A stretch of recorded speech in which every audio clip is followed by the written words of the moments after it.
I return. Splendid. In theory, we are live. So say hi, guys. This is Al. Yo. That's Hello. Carl. And that's Matt. Yeah, I told you I'd just get the teammates revived on that one. To be fair, I did join late, so... I don't feel too Yeah, you did. Over halfway through.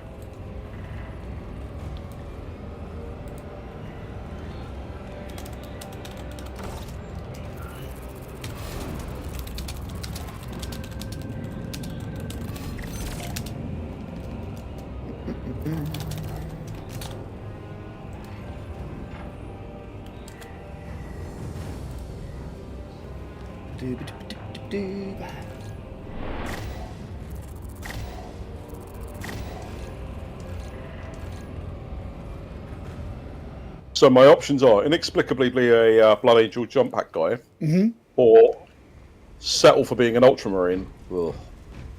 There are other chapters. If you go to the heraldry, you can change it to anything you want. I've made my Emperor's Blades, but if you want to be tactical, I don't mind switching out of tactical. I'll do something else. I don't mind.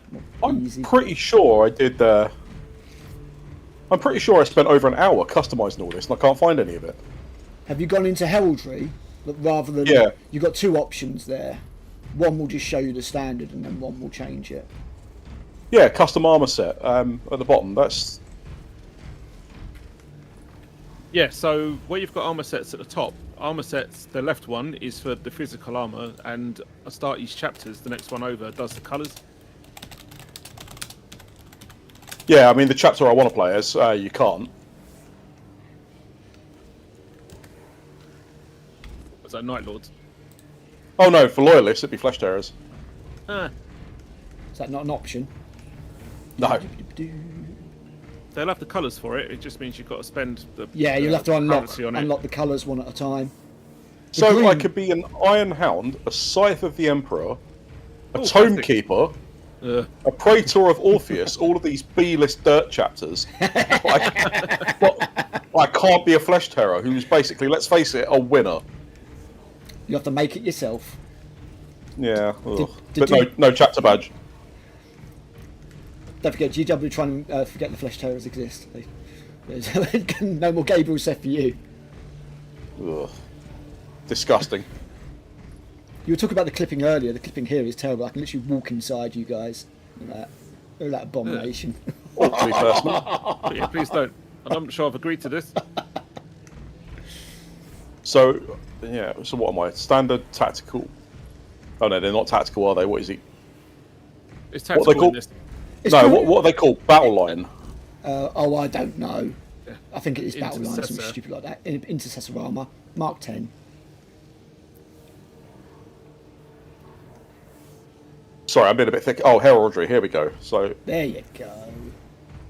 So what we're going Do to do? I have We're to- just going to do operations from the start, sort of thing. Not that one again. Hopefully. Yeah, sure. Yeah, sure. No probs.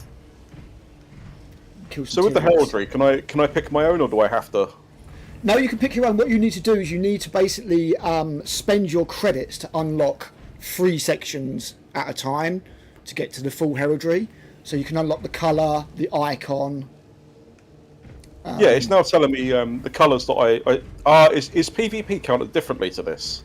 I think so. I don't That'd know be if why I've then. read- Ah, that's 'Cause, cheeky.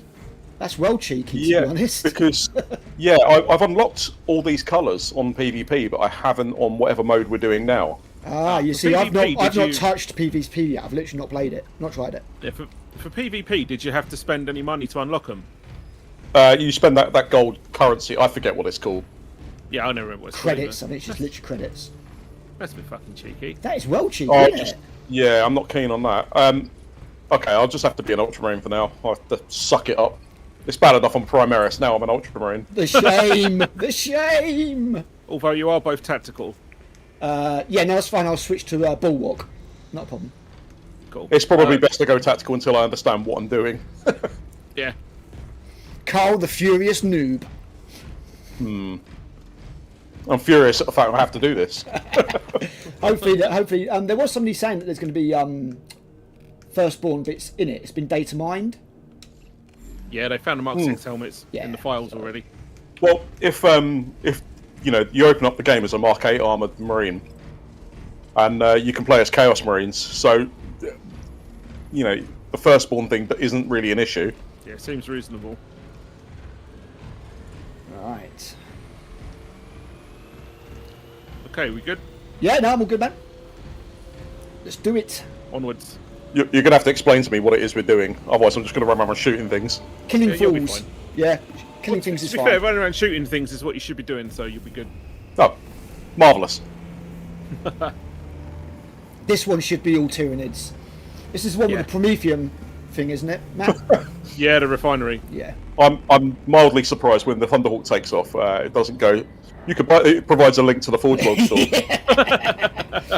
I was saying to Matt, the design of the Thunderhawk has actually been updated in this game. It's not the one you can get from Forge World. It's got like the little VTOL jets from the Space Guppy, the Storm Raven, I think it is. The newer Thunderhawk does have the... Oh, Yeah, the what, VTOL... the Legion Imperialis they're one on- might do, but the Forge World one doesn't, I don't think. it does. I looked at it when... Because it's the updated version for the one I have. Ah, okay, cool. It doesn't totally ruin the silhouette of it or anything, so that's quite cool.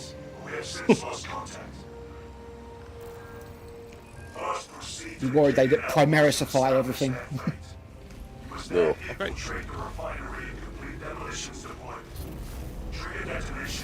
Talking of legions, I have no idea what they're going to show off. Maybe the book that the Mechanicum come in, I hope so. because obviously we've seen the Mechanicum book, the Mechanicum box. It's clearly going to be a single resin model that only one person in the world is going to want. Will it be me? No. Likely. Right. Die, fools.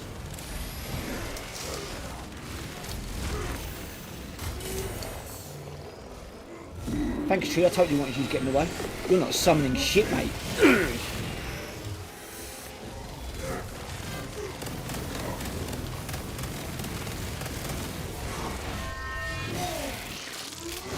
Don't So forget how you anybody- steal my kill? you're I only- empty the whole clip into him. You're only an Ultramarine, what you deserve. Right, Says the guy who actually plays Ultramarines. we've got an armor boost here. If anyone wants it. Splendid.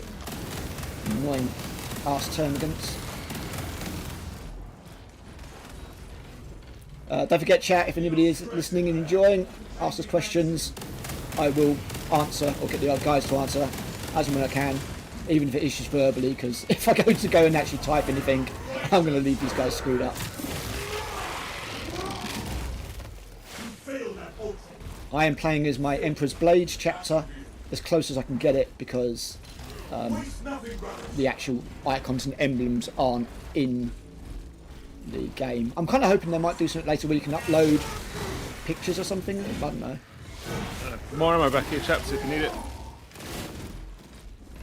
Ooh, thank you. I'm down to like 42 rounds. Yeah, there's an ammo box there, and then there's another two here. I'm pretty sure the Ravener are around here somewhere as well. Although obviously it depends what the game editor decides to do. I'm always happy to see Raveners. Someone's not trying to kill me all the time. I must admit, in the campaign, I really like the bits with the Lictor. Like, they Yeah. proper predated it. Yeah, it's very good. Just as it used to be in the old codex. I love the fake out it does, that when you do the execution on it, Or remote. it cloaks again, and you're like, what? What's gone wrong? It's like, nothing's gone wrong. Yeah. Nothing's We're gone just wrong. tooling you. Load of ammo here if you need it. And a data slate, Carl. You collect. Okay, I'm going to pretend I know what that does. Just gives you, they're kind of like little voice logs you can pick up that fill in info for the mission. Oh, okay. And there's a list of them back on the ship for you to compare against. Data slate here if you need it as well in the corner. So we've had Casual Kraken ask us predictions for the show today. I'm sorry, Casual Kraken, you need to pay at least £50 on a super chat before we answer any questions.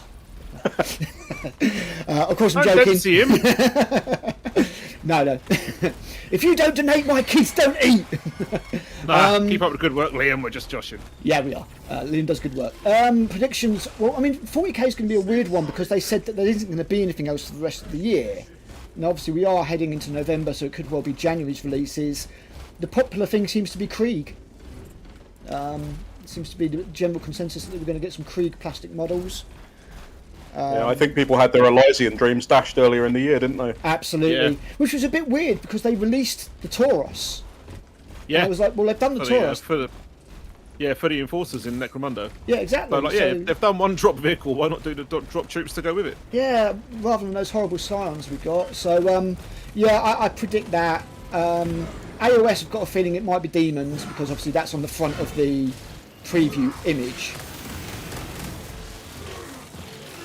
And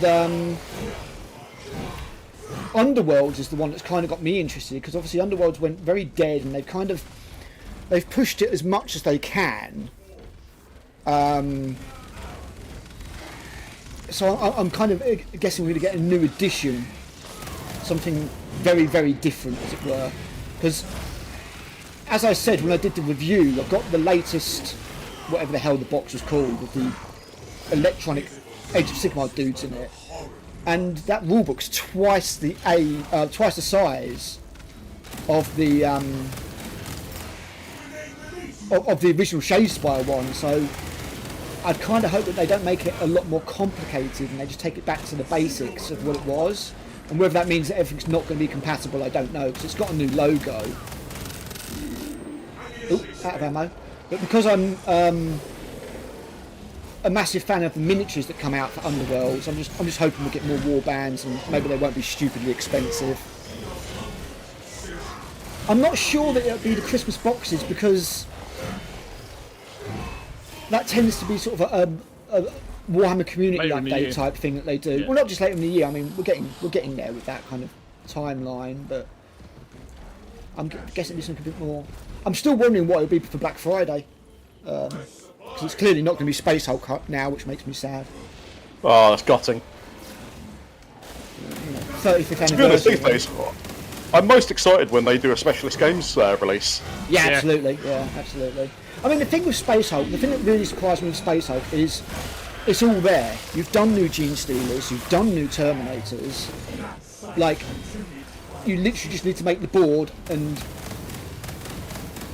you know, I wouldn't even be bothered if you reused the old board because that was one of the most thick, high quality game components that I've seen in a long time. So, The thing is, Space Hulk consistently sells out every time they release it. of course, absolutely, it's a great game. It boggles the mind. Armor boost here. We've also got extremists on your specs, so I'm good. There's probably a Lictor. Oh, Lictor. Zoanthropes. Yeah.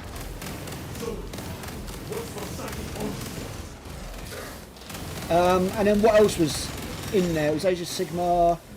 As far as Middle Earth goes, I wouldn't mind seeing some new Middle Earth stuff because I think that new stuff they were doing looked very good.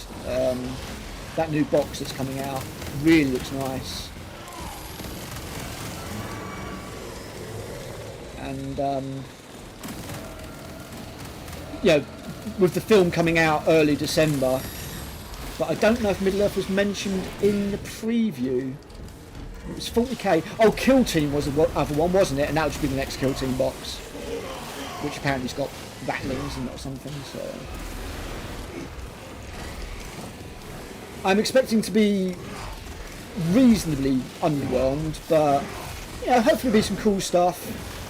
You know, I wish we were getting something for the actual Horus Heresy. I will say that. That's gone kind of quiet. I know we've got the melee weapons coming up very late. But, Yeah, ridiculously late. 2 years too late. most people are going to have converted it by now. Yeah, or found other means. Or yes, the older.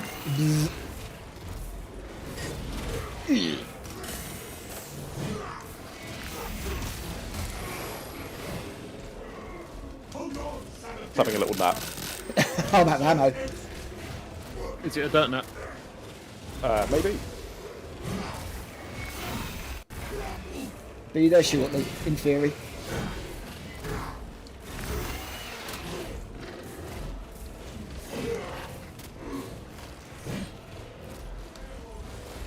Come on.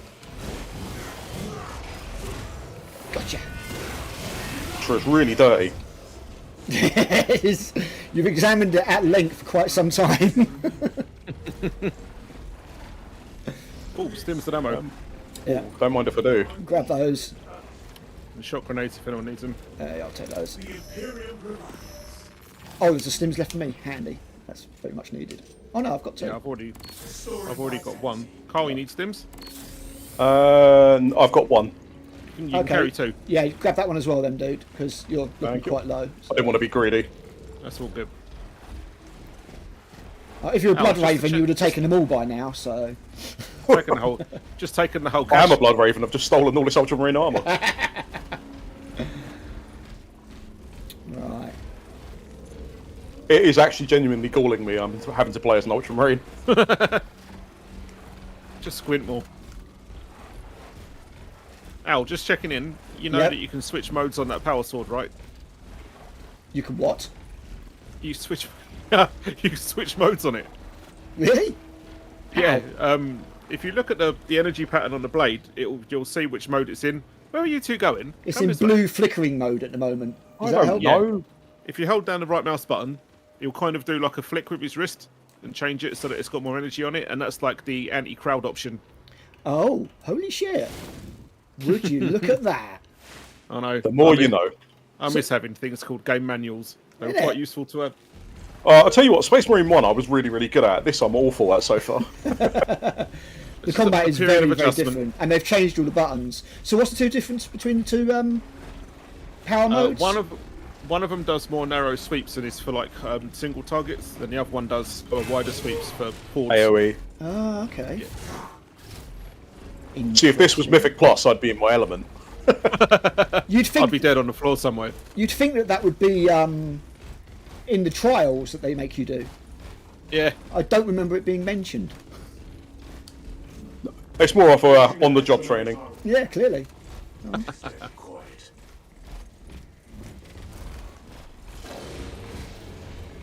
Servo skull around here, maybe? Hmm?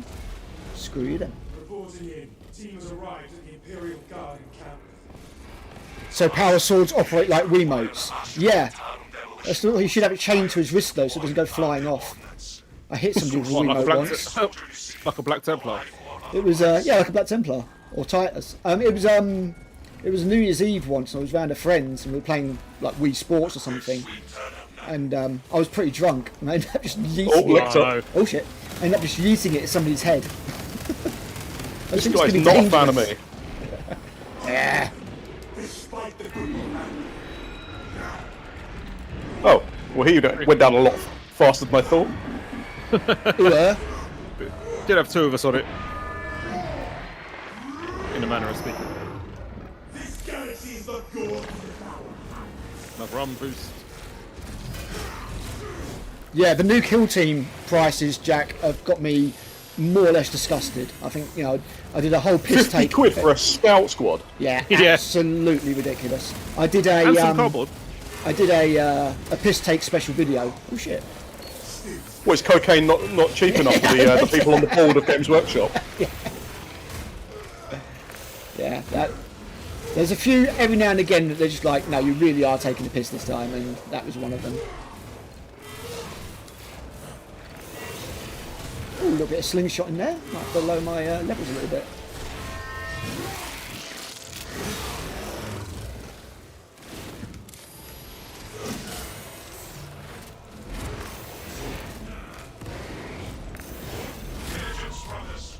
Oh good, we've got what looks like a hive tyrant or something behind us.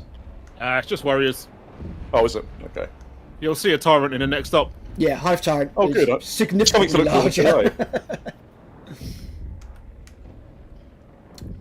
Don't know if I've I got like some- the way if you miss, you can clip right through the Tyranid warrior and just run into the wall. I don't know if I've got some lag going on, but my windows are well out. So if somebody grab me at some point, that'd be great. On the way.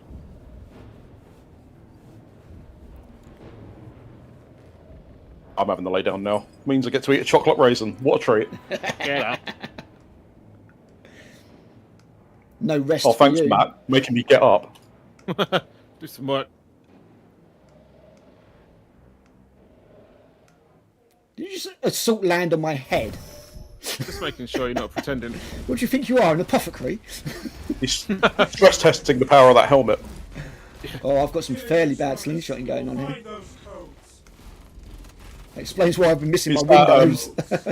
It's Slingshot in 2024 for Lagmate. Yeah. Old school rubber banding. Yeah, it's not horrible yet, but it's no. What are you what's the quality you're uploading to YouTube? Yeah, fuck knows. I was about to say if it's 1080 you might want to lower it to 720 instead. Let's have a look. Oh, I've got a warning. can change Warning, the stream. Warning, the stream is fucked. Can you tell it's the first time that we've ever done streaming? The current bit rate is lower than the recommended bit rate. Lower? I have no idea. I mean, it looks alright on OBS. It's just my game that seems to be running a little bit laggy. It's not horrible. There's something really upsetting about First Legion colours on a Primaris. Feels like you're desecrating the colours. Brothers, we will find those codes. I think it improves it no end. I don't think they've earned it. Oh, is this one we've got to search for the bodies for the codes? Okay. Yeah. Jesus. Can confirm this one's dead. Maybe this dude. Ooh. Not that dude. Captain, code secured. Oh, you got it. The Emperor provides. Proceed to the Promethean. What the Emperor provides is a wave of tyranids. Thanks, Emperor. Nothing says have a nice day than a klaxon. Yeah. Yeah. Have you noticed that Captain Acheron is basically product placement for the Phobos Captain you can buy off the website? Yep. He's exactly the same model. Yeah. There's loads of stuff like that. Like that's why the combat cards game winds me up a little bit because it's just pictures of all the models rather than sweet artwork or anything. But it's just kind of how it is now, I guess. See, this makes me wonder if Kirsty's upstairs. What the fuck happened there? This makes me wonder if Kirsty's upstairs watching Friends hammering my bandwidth. Spore mines. Oh, not Friends. She's done with Fuck off. Friends again. It's Big Bang Theory now, I think. Oh. I'm not sure what it is with Big Bang Theory. I think it's around season 3. It went from sort of celebrating geek culture to actively making fun of it. Yeah. Every now and again, I'm like, oh, that's kind of a cool reference. I kind of like that, but Our brothers in general, Kirsty just loves all that stuff. Yeah, it just went from, you know, light-hearted humour to actually insulting.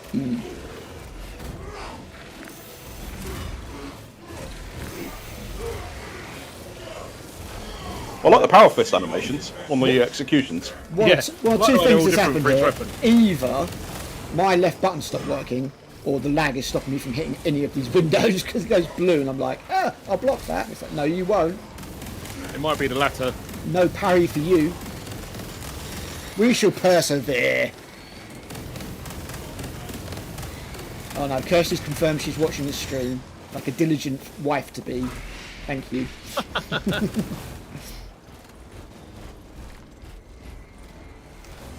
Doobity-ba-doobity-doo.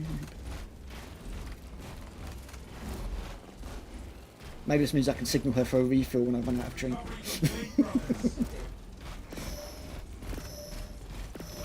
Be a Be system- careful, that disrespect will get dangerously close to a slap if you carry on, I think.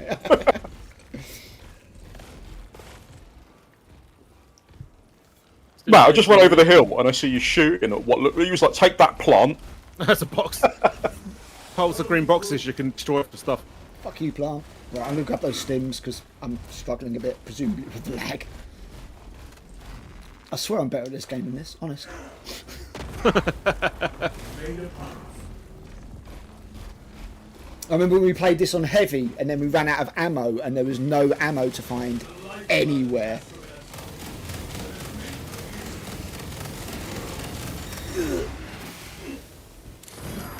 That's right. How you've got him while I reload.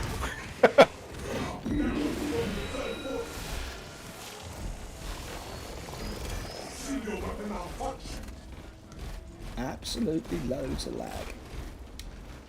I'm guessing it's because I'm playing online and streaming Yeah, at the same time. It's not normally doing this. Yeah, you're looking quite jittery, to be Yeah. fair. You guys too. You're That's going right. around like the Jodder Man. Nice. Yeah, I think the Do the bolters? Sorry, I was going to say, do the bolters to have an effect that seems to be useless after a certain amount of distance? Yeah, I think the accuracy tapers off.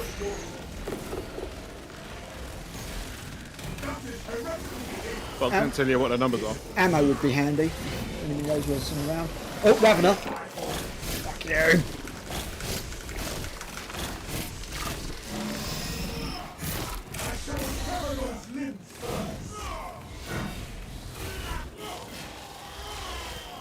I might stop showing off. Apologies. I just feel like I should have got Matt to stream with his brown book instead. Yeah, could have done. Yeah, like Jack says, the old battle forces were like 50 quid. Back when I worked at GW, and you'd get 3 squads and a character or something. It's insane. I to remember think when the that's first ones came out with 3rd edition, they were £40. The first ones were 40 quid. It was, I think you got a tactical squad, an assault squad, and the bike squad in it. it was a different time. absolutely crazy what the prices are now. Most Like I things- said, That's I mean, what I said about this.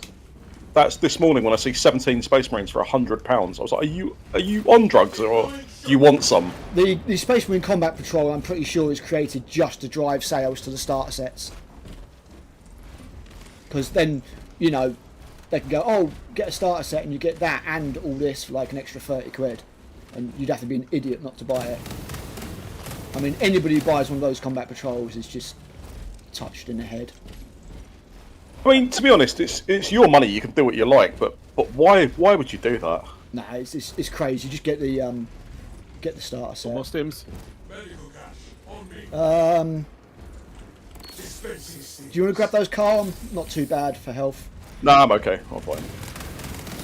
The starter set, the part work, Combat Patrol, has announced all the episode issues up to 20. Oh, really? Issue 20 is the Chaplain on Primaris. Primaris Chaplain on bike. So that one I might grab. 'cause I Have they- do quite like the model. Have they announced which one has the 5 Terminators? Yeah, they're only the push fit ones, but it's 2 issues. It's spread That's over. fine. I can work with that. I think it's 13 and 14 if memory serves.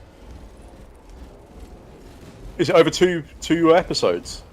2 issues, yeah, it is, yeah. Oh, 30. Oh, if that's the case, I'll just buy them off eBay. They're about the same price. Yeah, exactly. Once you clip off the shoulder pads, as long as you have access to a printer or something, you can Horus Heresy them pretty easily. Because they're used as a tactical unit or troops unit.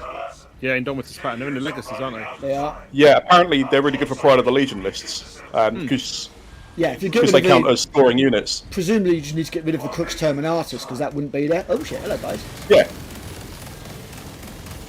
Yeah, clip off the crux, and if you really want to be mad about it, you can file off the chest eagles. Oh, hello. Yeah, because only the Emperor's Children were supposed to have the chest eagles. Yeah, despite the fact they're Technically. numerous.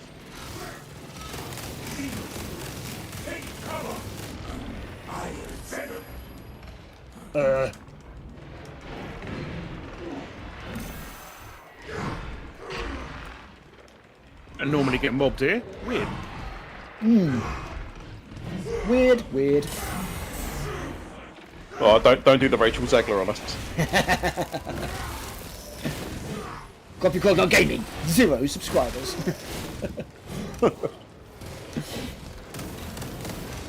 Stone ropes. Oh god. Never rains but it pours. I've got 5 shots in my bloody gun. magazine exhausted. This is the same level we played as heavy and there's just no ammo at all. I take it heavy is difficult mode. Not really. If you've got ammo, it's fine. But as soon as you run out of ammo, it's like, yes, swing your heavy bolter at things. Yeah, if you've got ammo and friends that keep things away from you.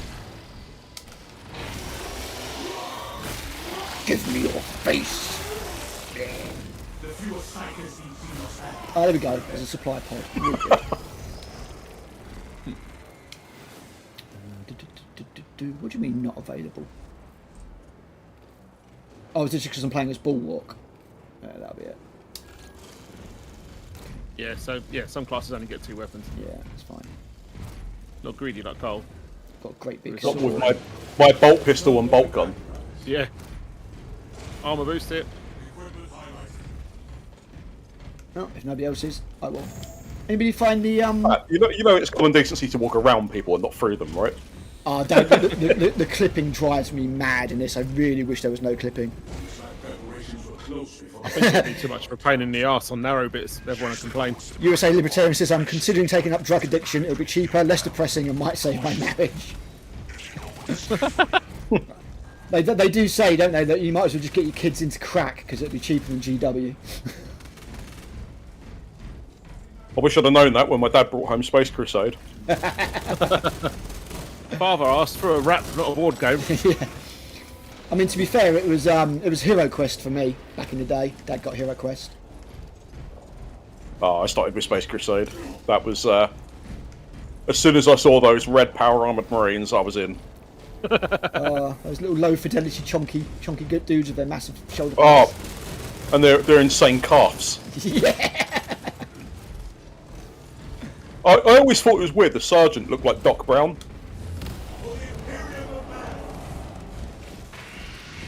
Great Scott. Bit more ammo. On the old Ed 209 Dreadnought. Yes. Yes. Yeah, it was Love Space Hulk Yeah. for me. One of my mates had it. I saw an STL for that thing recently, and I was like, do you know what? I want to do one in chrome paint. You had 30 turns to comply. They're doing a new RoboCop, aren't they? It's going to be awful. I think it's a TV series. What film? No, I think it's got thing it's a limited TV series. Well, the game that came out was really, really good. It had like is it Peter Weller? I can't remember. Yeah, I heard that was good actually. But yeah, I bought it. It's genuinely good. City something It's- or other, isn't it? It's Rogue City. It's done in exactly the same style as the film, right down to like the punks and the 80s grungy feel. Generator 4.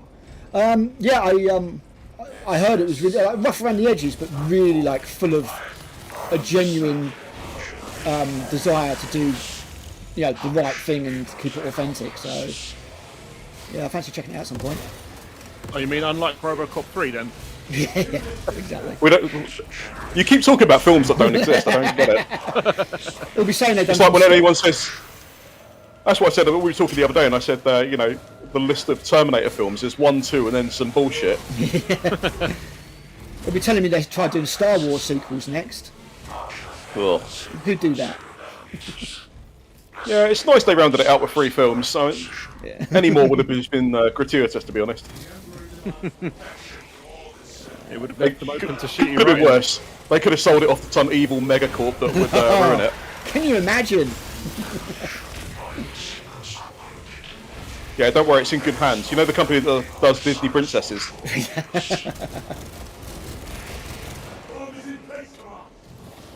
There's an observation platform overlooking the Crimea. That was suspiciously easy. Advantage for your ambush. It was, wasn't it? I love all the ones that are captain. The best I could do is 3 men. Yeah. Oh my god, you guys are like... It's like watching South Park with the animation here. God, it's lagging. Could be that episode of The Simpsons. I must go, my people need me. Yeah.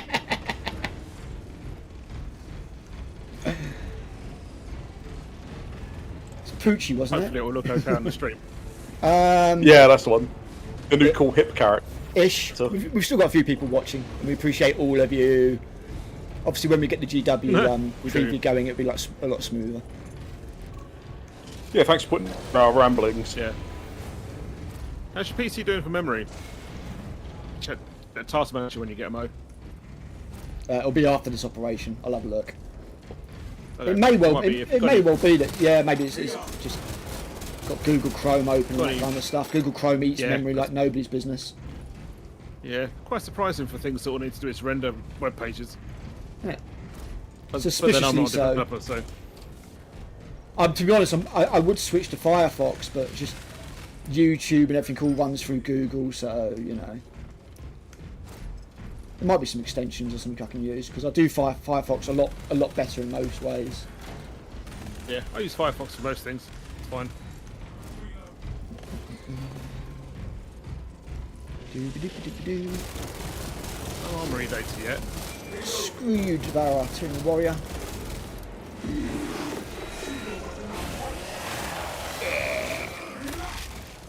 Skitter to the grave, see your feet. Stop. Random turn. Don't mind me, just looking for an ammo crate. There's an ammo box here, a little one. Dude, is this the way to go to the outside bit? Oh yeah. Oh, that's not. Oh, it's just over by Matt in Alaska. That's not my fault you're in Texas. Ah, Lictor! That's all right, you deal with that. I'm getting the ammo box. I'll get him, it's fine. That sounds like a Dark Angel problem.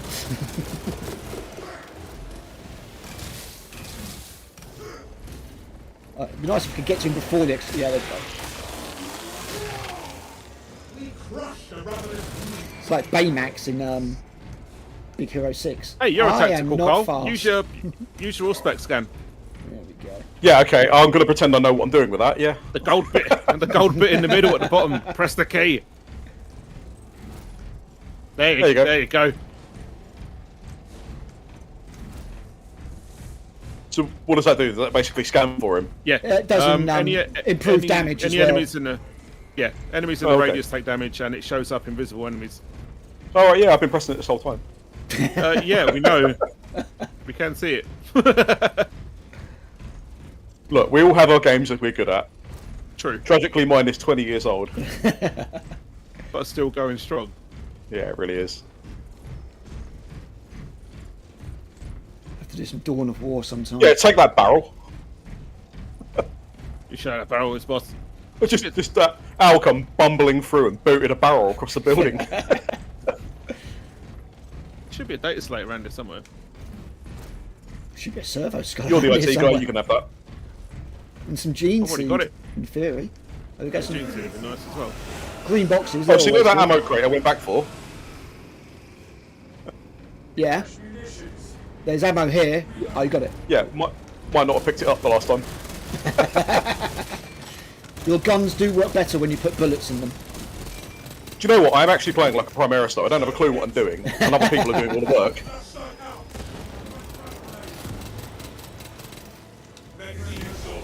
Right.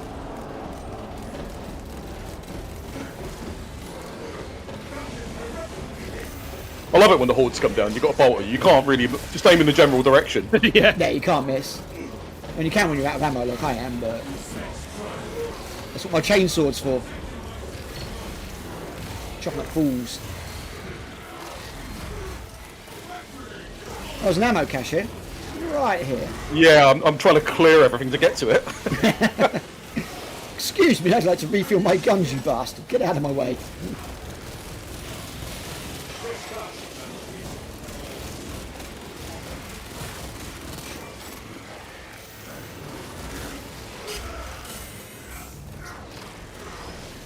Tyranid Warriors being a pain in that Tyranid Warrior way that they do. Fuck you. Isn't Mirror's reloading really, really tedious? I mean, being a sniper. it's important. But it takes so long in this. Yeah, that's what the perks are for, though, isn't it? Encourage you Oh, get what to perks. force you into it. Improve your reload speed by 5%. Wow, thanks. Okay. Carl and I played World of Warcraft for a very long time. We know those percentages. Yeah. 5% can be a big deal. It's like when you're playing Borderlands and you use the badass tokens to up. You know, it's like improve your reload speed by 0.5%. Right. Okay. Yeah. Imperceptible. Then. 0.5. Amazing. I'm gonna check under here. I normally check under here. Doo-ba-doo-ba-doo-ba-doo. Did they ever say why Mark Strong didn't pick up the role of Titus again? Matt No, I asked dunno. exactly the same question, and I just presume they can't afford him. It I was just 12 think years he's ago, busy. and he's had quite a bit of a career boost. Yeah, since then, I mean, it's so. completely fair. I just wondered if there was anything said about it. I think that Clive, what's his name, does a good job. Standen, isn't it? Clive Standen, yeah. He was Yeah, rolling no, the it's- Vikings. Did a It's very completely good job. fine. It's just noticeably different. That's all. If you go from one to the other. I'm just going to assume they couldn't afford Mark Strong. You know. On my honor, I will ensure your mission is a success. I mean, it always surprised I'm me surprised how with, long ago this like Space Marine 1 came out. I went back to go and play it, and I was like, holy shit! It's I still, campaign-wise, as visually impressive as this one is, I still think the first one's better. I agree. Yeah, no, I agree. I think. I mean, fighting those orcs- last that level in Space Marine where you get to the bridge and you've got to cross the bridge and you link up with the Blood Ravens is Yeah. such a cool moment. That is cool. Like, make your way to the end of it, fight through everything, and then get Yeah. into the Thunderhawk. For its time, it was incredible. Any I mean, little not to say any of stints? this isn't impressive. No, technically, I think it looks really, really good. But I mean, sometimes the combat against the hordes feels a little bit and a bit random. And I think I just preferred fighting orcs. It's as simple as that, really. And also, oh, Ravener. I really like the way that the orcs would talk to you. You know, when you were running around like, "Oh, Space Marines," you know, that kind of stuff. The Tyranids just don't say anything. Come here, Ravener. You think you're hunting me? I'm hunting you, you prick. Come here. I got an achievement, silence, apparently. Yeah, you killed a sentry that was summoning reinforcements. Oh, cool. Yeah, that. We've still got an extremist warning. Oh, it's gone now. Ravener's down. That's probably their Ravener. Yep. Ravener, extremist. It's like a fast warrior with no legs. I remember But when they're they one of my first favourite came out as in metal. And I got one at Games Day. I was like literally one of the first people ever to get one. I had one. It's like a squad of 3. One does absolutely nothing. Yeah, that was like me with a Dimakaran, like the big 4-year-old one. When they released that, I was at the open day and met Trish. Got one. It's still one of my favourite tyranny models now. I hate that model. I hate the two parts claws. Someone has to, I suppose. I mean, doesn't mean you're right, but you're entitled to it. I've been on a bit of a Tyranid painting kick recently with all the Battlefleet Gothic stuff, and then buying the Space Marine 2 starter set thing. Oh, nice. Nice. Yeah. Yeah, your Titus look good, dude. I like it. Nice blue. Oh, thanks. That was, it's only clear blue over silver. Oh, what, Tamiya? Yeah. Oh, sweet. I managed to get it clear blue aerosol. Oh, nice. Got that somewhere. Just because I don't know, like, I don't really care about the Primaris Titus. I'm going to replace him with a Death Watch one anyway. Yeah. I might as well have a play with the like the clear blue metallics. Yeah, why not, dude? Give it a go. Not be in position for a while yet. Keep your heads and get it done. So, Matt, why are we hiding in the corner? Just clearing out stuff that could be useful, like these green boxes. Enemies have split from the main force. I mean, I love all the stuff in the background, like you can see all the Tyranids there Oh, it moving looks so, forwards. the engine It's for this great. game is really, really impressive. I've got to be honest. Like, and all the spores coming down. It's really, really Yeah. good. Yeah. I like the I do like the level where you have to fire at the bioship in orbit. Yeah, that was good. It's not often you actually get to see a hive ship. Not today, Holmgren. The bulk of the swarm is continuing along the protected path. Continue holding.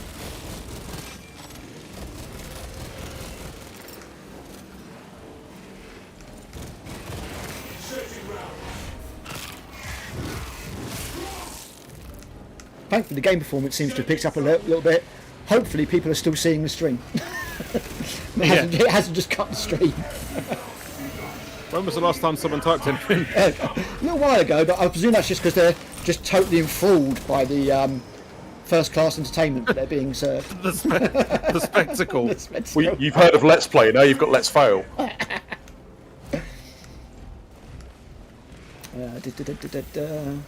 Out to your left.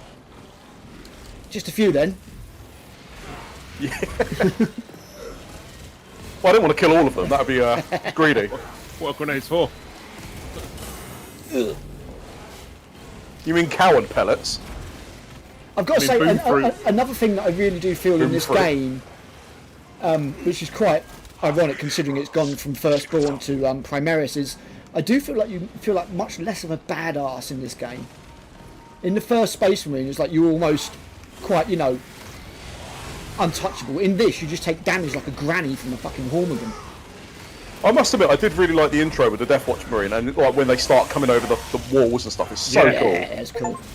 And then after a while, you just kind of like, oh, this again. If you do it too much, it stops being special. Yes, yeah. It's like some of the animations. I mean, especially, I think there's only one execution animation on the Thousand Suns Terminator. Yeah. Oh, well, pulling his helmet off and watching the Skittles rainbow come out. Yeah. Oh, I'm having to lay down. Lazy. Oh shit, it's a sniper. Fucking hate those guys. Venom cannons for the win. Sorry, that was dangerously close to heresy. Wasn't it? Just what I'd expect from a Dark Angel. Isn't it? Get up, you lazy Ultramarine. He's pretty lazy.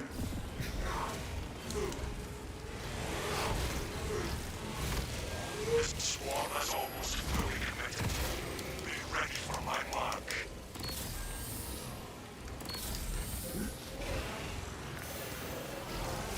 Well, this one's Chop, a prime. chop, Aye. chop, chop, chop. Chop, chop. I suppose you've seen any grenades around, have they? I think we're nearly at the end anyway. There might be some lying around the edge somewhere. Ah, you foolish Hormigans. You jumped onto my chainsword. You committed a classic blunder. One of the great grateful blunders. That's a film I hope they never remake. Princess Bride. Yeah. Really hope Right, they Heresy remake it. time. I've never seen it. It's Dude, really good. it's a great It's one of film. those films. It helps if you've seen it as a youngster, because then you appreciate it more. Yeah, I think so. I think you get the whole sort of bedtime story aspects of it and everything. Yeah. Yeah, that's a great film. Love it.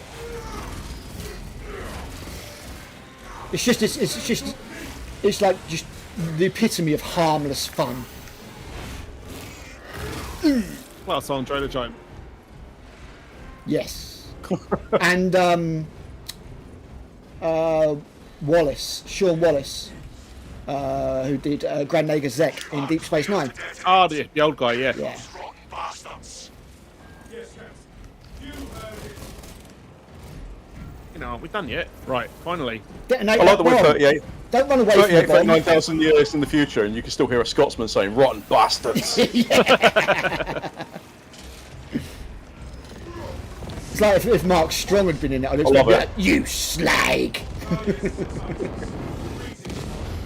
Stuff go boom. Yay! Oh, you'll like Casual Kraken, Carl. To be fair, love the first game, but will not buy this one. Primaris free house this is. Space Marine 1 community still going strong. That's the spirit. My people. Wrap down and ready. Right, let's go. Yeah, we did an to go entire to the, video. We did an entire video ripping apart the Primaris. We don't like them, Yeah, not we- really. We need to meet up on this, what could only possibly be a hawk pad. H for Heresy, that's why the Dark Angels are there. To be honest, if you don't like Primaris, I totally understand that, because I couldn't be more in your camp. But the intro to the game, you get to play as Deathwatch Titus Yeah, in you Mark do. 8 armor. It is really genuinely good. It is very cool, yes. So if you're not that fussed about the game, get it on sale when it goes on it eventually, just for that. And just play the first mission over and over and over again. Yeah. Yeah, just keep an eye on Game Pass. Play PvP mode as Chaos, you'll be fine. Yeah, I If mean, anything, that's even better because you get to carve up Primaris Marines. if there was firstborn options for this, then I'd be all over it. I wouldn't be using Primaris. As I said, me a matter of the opinion that if they just redesigned, like upscaled the Space Marines and put them all in intercessor suits, I'd be fine with that. Without all Yeah. the Primaris stuff. Just said it was Mark 10. just- I'd be like, that's fine. Exactly it. Don't need any extra law, we're all good. No stupid No fucking nonsense. ski boot jump pads or anything like that. Just, you Yeah. know. Or skinny tight jeans or any of that nonsense. Yeah. And Willen Hart says, "Hi guys, congrats on GGG 1 year anniversary. Thank you very much. When we started doing this, Cheers, I had dude. no idea it'd be going for a year. Just literally just wanted to, I don't know, just put something a little bit different out there. I didn't want to be hyper excited Valrak. Didn't want to be grumpy discourse. Just wanted something in between. A couple of veteran perspectives who've, guys have been doing it for a long time and love the old stuff. And every now and again with the new stuff, we see something we like, but normally we're just like, that the old stuff's better. Because it is. By the way, you have to press like enter like 30 times. Next. Right, Bulwark is not a good class to take if you're lagging.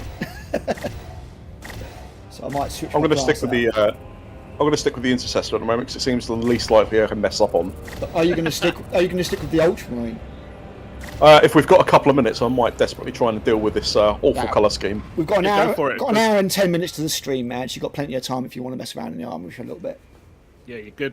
I don't want to see you in blue either. Go and sort it out. No, it's not right for me. It's not right for you. No.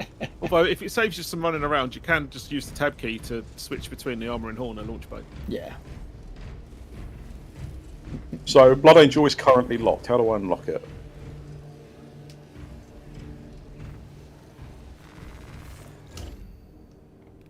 So I have to buy the chapter badge first, and then Yeah. I have to buy the colour. Is that what? Yeah, exactly. Yeah, that's it. You've got to use your credits to unlock those bits. Oh, and if I want the skull emblem, I have to buy that too. Exactly. I had to unlock loads of shit I didn't want just to be able to do my Emperor's Blades. It was really annoying. So I've unlocked 2 out of the 3, but it's still showing the armour as locked for me. Do I have to manually change everything? Yeah. Yes. Yeah, you go to edit armour and change it there. What will we do next, yeah. Matt? Is it the Hive Tyrant? Yeah, we'll do that next. It's Okay. decapitation. Cool. I'll I think I might go with the sniper. Holy crap, how have I still not maxed out this power fist on Mastercrafted? Oh. What a jaw. Yeah, I'll go with the sniper. Oh, I get that it. way I can cloak and use that as an excuse to Run away. go on the chat. Go off the thingy quickly and go to the chat and go, hi guys. Oh, it's close. Right. Bravely bold Sir Alan. Yeah, exactly. I've even got the white and green armour. With a chicken on it. Oh, dude, can you imagine? Use the Blood Angel's emblem, it's the closest one.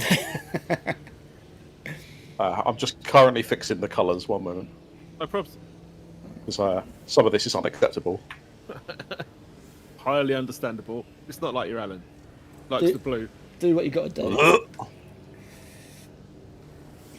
To be fair, the reason I played Ultramarines back in 2nd edition is because we had a Space Wolf player, a Dark Angel player, and a Blood Angel player. Yeah. So, Yeah, that's all fine. So what was your excuse for failure? to be fair, I did love the story. I don't think was it in the Ultramarine Codex? I think it was. If it wasn't that, it was in the Tyranid Codex about High Fleet Behemoth and the stand on the crag. I loved all that. I thought that was brilliant.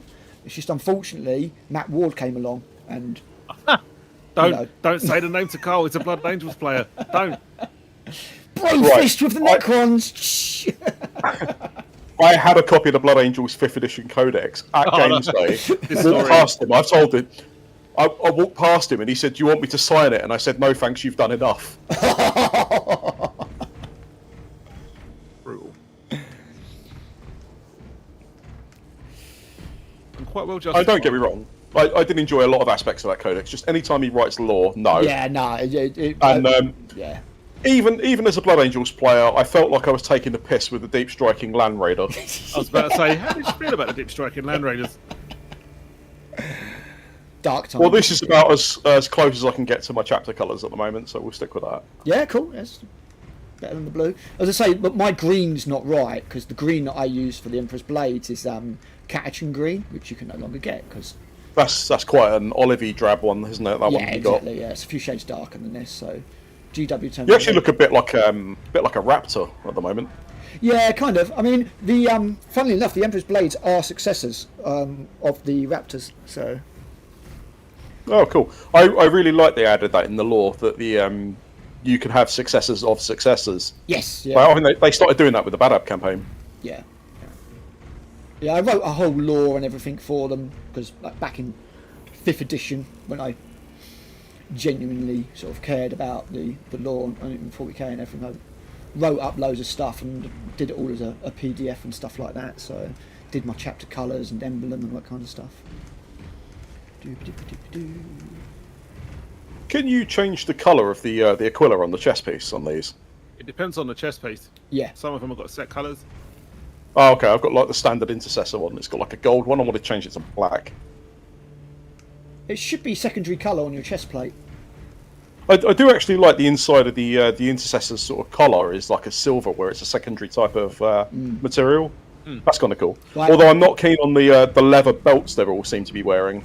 Carl just said he liked something about the Primaris. We've got it on record, recorded for all time. I like a Space Marine 2 idea, not the Primaris Marine models don't actually have that. No, they have this horrible, weird, flat kind of bit around the neck. It's horrible. What's with the undersuit having butt cheeks as well? What happened to the Marines actually having proper armour around there? Just stab them in the butt, yeah. Because that means the front of the like the pants area on the Marine is actually a codpiece. Yes, Yep, yeah. now. Because it's not connected to anything other than the belt. Oh, right, Kraken lost I'm ready for our 3 next game. armies this year. Deathwatch, Beast of Chaos, and a load of Stormcast. Yeah, I think that really came back and bit GW on the arse, nullifying a load of the Stormcast. Because I think a lot of people looked at the Skaventide, box set, and went kind of like, well, you've put a load of Stormcast in this, but you've got a history of getting rid of stuff like no more than 2 editions after releasing them, kind of thing. And Yeah, the Deathwatch thing was a bit of a blow as well. yeah, putting a shelf life on somebody's army is just not a cool idea, in my opinion. Looking much better, Cole. Thank you. I feel better.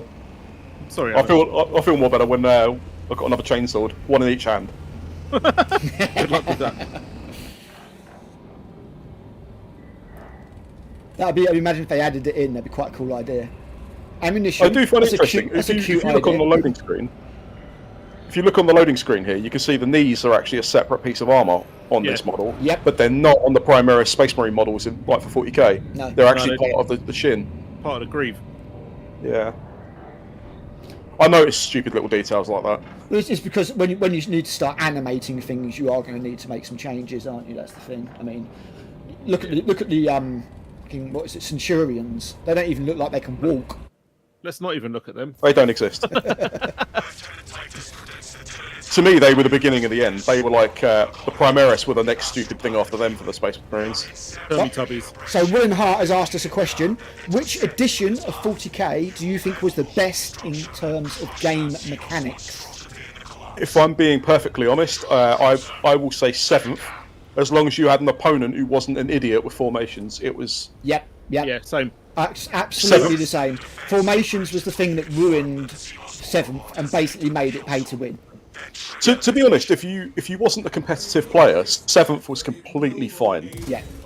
Yeah. If you were playing with friends, you knew you weren't going to be playing with people that were taking like 4 Space Marine demi companies or a Necron Decurion just to ruin your day. Yeah. 7th I think is I mean, I really like 6th as well, but because they were doing iterations on a set of rules rather than changing everything for the sake of it. I think 7th they just kind of hit their stride. Yeah, I mean, I've always insisted that 7th was a rush job because that was the same year that they had their 25% stock price crash, and then they went, "Fuck, we need to get more money." Oh no, we'll do another core rule set because everyone wants to buy that. Yeah. Yeah. So I mean, as a result, you can look through the 7th rulebook, and there's sections missing that were in 6th, like certain stuff to do with ruins and blasts and things Stuff like that. just got stripped out, didn't it? Yeah. I did actually appreciate the 6th edition rule books because it was split into 3 books. Yeah, that was great. Yeah, so you had everything there, but if you wanted strictly just to go to a game, you only needed the smaller book. Take the one Yeah, rule book. just Yeah. needed the one. I'll never know why they stopped doing the little A5 rule books. They were great. Yeah, they were good. The weird thing is, I've got one of those for 10th because it's in the collector's edition, but they never released one separately, Yeah. which is just weird.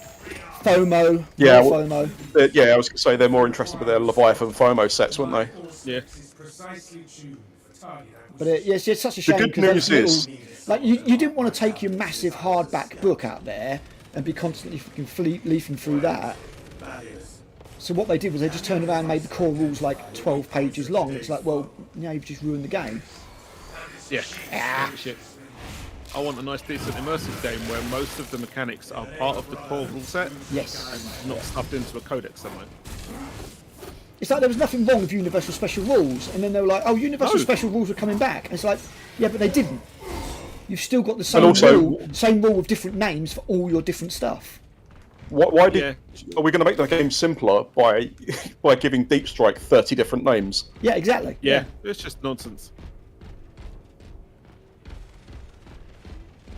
And I think there's a general consensus at the moment, with even Valrak turning around and saying, look, 10th is just no good. Nobody likes it. Nobody, GW's desire to turn it into an e-sport that they can stream and all that kind of stuff and just milk people for money who will spend endless amounts of money just to get, the models that will win all the time. It's backfired, and there's no... The people who only want to play 40k every now and again, pick up a game every few months. You pick up the game and you're like, the rules have changed since the last time I played it. Am I playing the most up-to-date version? It's no good. To be honest, if you like Space Marines and you want to play a game that's going to have a more stable shelf life, Heresy's probably a better game. Yeah. Because they're going to mess with the rules long term much less. Yes, absolutely. It's just a better game anyway.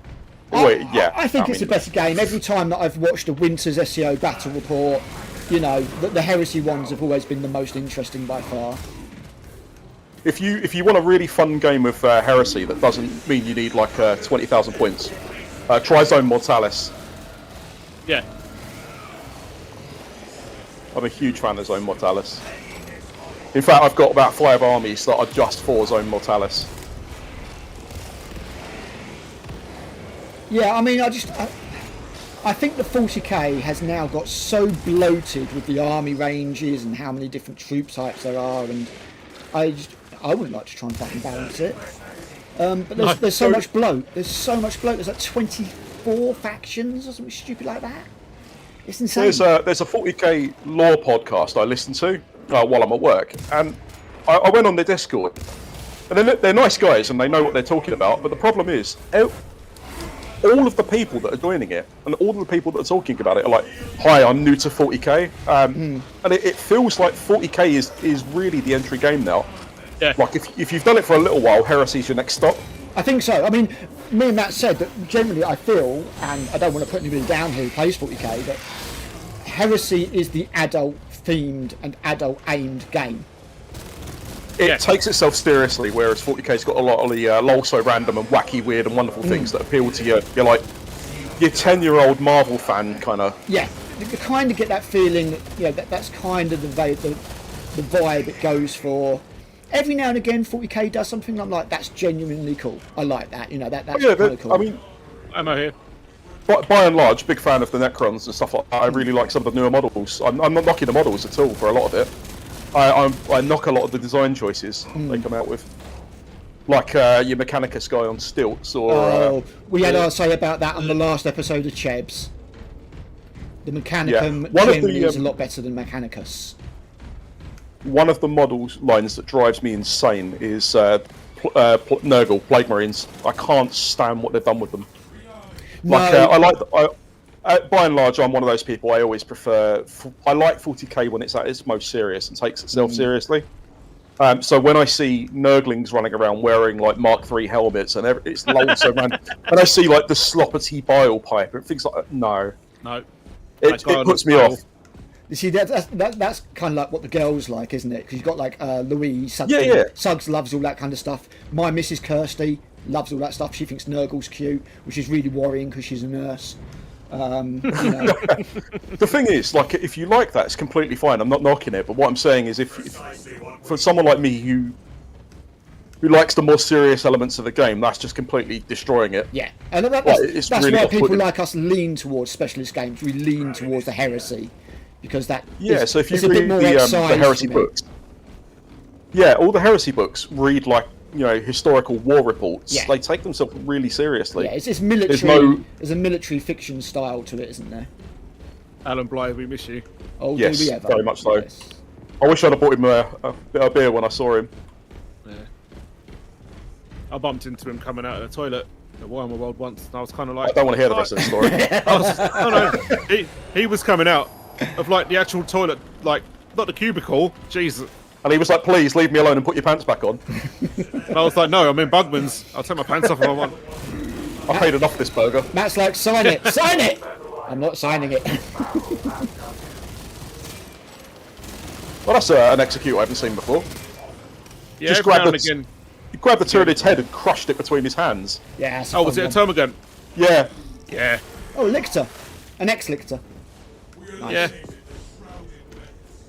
Has anyone seen any ammo crates knocking around? Because as much as I'm enjoying this There discount was bolt one back pistol, here. Yeah, was there's a- one back an- under the thingy. I've gone a completely different way to you guys. I got carried away killing termagants. It's easily enough done. Where are you? Oh, I can see Al. Oh, you've Yeah, gone I'm way running ahead. back. Metal bomb. Nah, I'm good. It was the 40k equivalent of jingling some keys in front of me and I just chased him. There you go, some stims for you as well. You're acting like one of your cats. Thank you. Take your stims. Yes, Mum. There we go.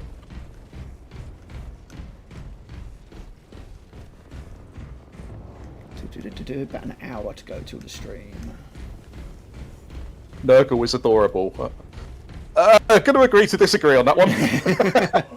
Kirsty, is that you? It is Kirsty. She loves the orcs as well. Some back colour green, clearly. Are you sure she's not Michael in disguise? Hope not. Michael, what do you play? Death Guard and Orcs. Yeah, I showed Kim like the plushies that were on the what's the name of the Merchoid. Merchoid, that's the one. Yeah, and she was like, I want one of them, and I was like, no, we're not having that in the house. I won't allow it. I'll get you one for the garage. No, I'll burn it. What, a garage? I'll burn it. Oh, I'll burn the whole of Norfolk. Get rid of him. No, I had to get Kirsty a sassy nerdling plushie and a normal nerdling plushie. That one as you walk into Warhammer World proper annoys me. Oh, the giant one, that's gone now. It's been replaced by a Space Marine. It really irritated me when I see it. Just because every time I walked in there, I saw it, and I was like, do you remember when you walked in there and saw Lurtz? Yep. And thought, oh, this is really cool. Like, this is like a monument to like being a nerd. And then you go in there and they've got cuddly, soft toys that are like 6 foot tall. Oh, nah, it's kind of lost its way. This is a lot of dudes. Yeah, I it's, thought that's how you like your games. Something like your Saturdays. not when they're all trying to stab me Not with here their... to No, I mean, it's just Yeah, kind of stop the that way... line, I thought. Kind of the way that GW went, isn't it? You know, cartoony stuff and... You know. It's just appealing to the mass audience. They want to Yeah, make as that's much money it, as yeah. possible. And, you know, that's fine. It's just not for me. I mean, as long as it's still got specialist games and stuff, I'm like, have at it, you know. Maybe I've aged out at 40k, that's fair enough. I think it's fair to say that specialist games kept us in the hobby as a group. 100%. Adeptus Titanicus brought me back Oh, from the good. brink, really.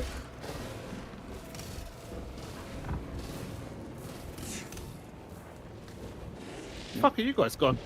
Well, I'm not lost, but I also don't know where I am, so... No, it says threat neutralised. There's a team of warriors just staring me in the face here. I'm standing next to a point that says assemble. Alright, let's kill this guy. Oh, so you're in the right place. It's Al that's gone the wrong way, and Oh, I'm cool. somewhere in the middle, going, what? Sounds Something's about right. taking shots at me. Hello. Well, it's saying targets Majoris and Minoris, so... I don't think I could get back from here. No, you're okay. We'll catch you in a minute. I can see Matt. You're doing fine, brothers. So are you guys earning me XP, or am I being that guy?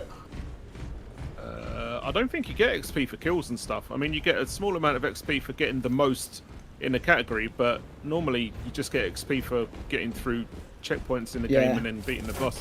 It's not a Mythic Plus situation where you've got a very well geared tank who's bringing a mauler, kicking and screaming through it. No. Armor boosts here if anybody needs, or have you guys? Oh, you're way ahead. Yeah, it's too late. It's too late for me, brother. Excuse me while I stand in all the shit.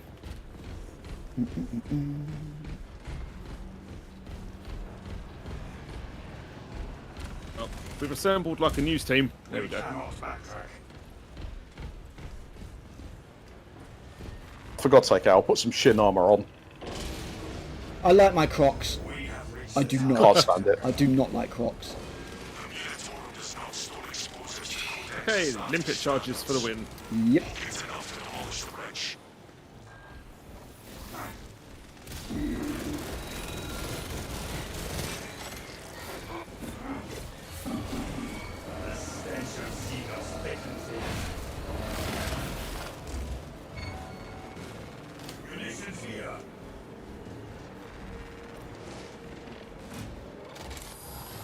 Lord of Silence is the best recent 40k book.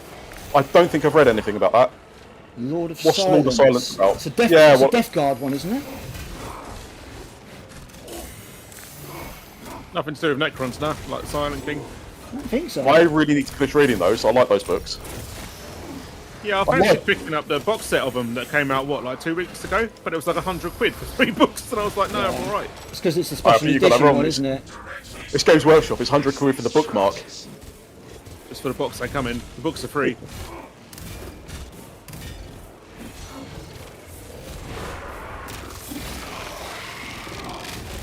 Splat.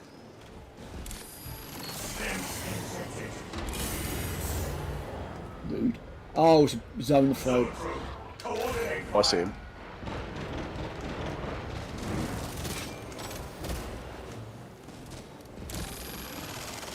One shields himself, the other one does the warp blast. Yeah, I got this one. He's down. Nice.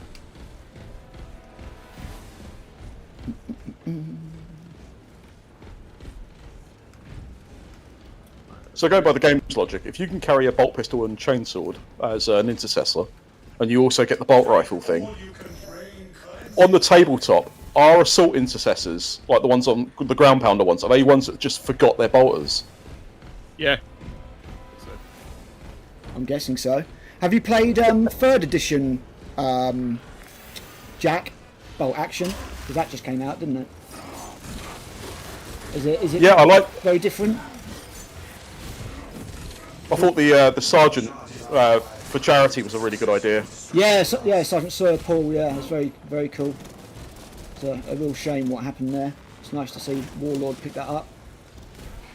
But Bolt Action's got very solid rules compared to Warhammer.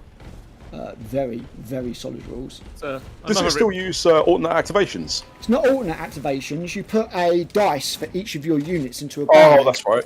and then draw them randomly, which is just a brilliant idea. Really mixes it up strategy-wise, you know. It's another Rick Priestley game, ain't it? It is a Rick Like Priestley game. Road Trader. Yeah. Really, so many good games have come out from ex-Games Workshop employees. Oh yeah, I mean, absolutely. you've got Bolt Action, Andy Chambers to Drop Fleet Commander. Yep. Where am I putting this? He wasn't involved in Drop Fleet Commander 2, was he? From what I can tell. No. Technically, the one we've got now would be the 3rd variant of Drop Fleet. Yeah, you said there was like a 1.5 type thing, didn't you? Yeah, I'm really looking forward to it, actually. I'm hoping The to have a rules- word with Andy Chambers soon, and talk to him and Gav Thorpe about Zeo Genesis, their new mech game as well.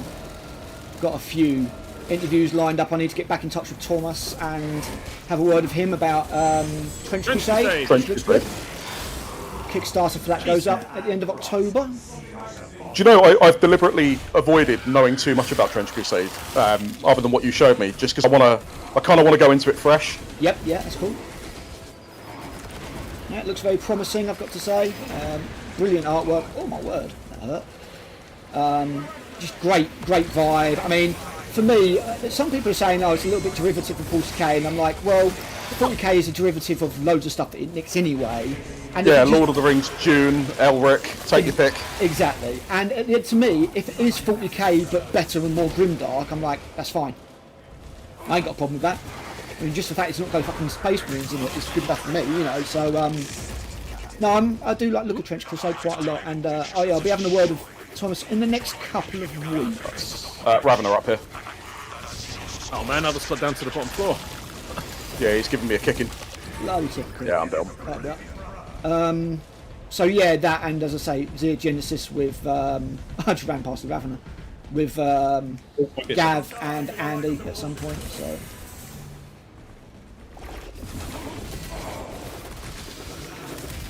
ugh. Come back here, I'm not done with you. Wait, where did my targeted kill go? Absolute prick. There we go.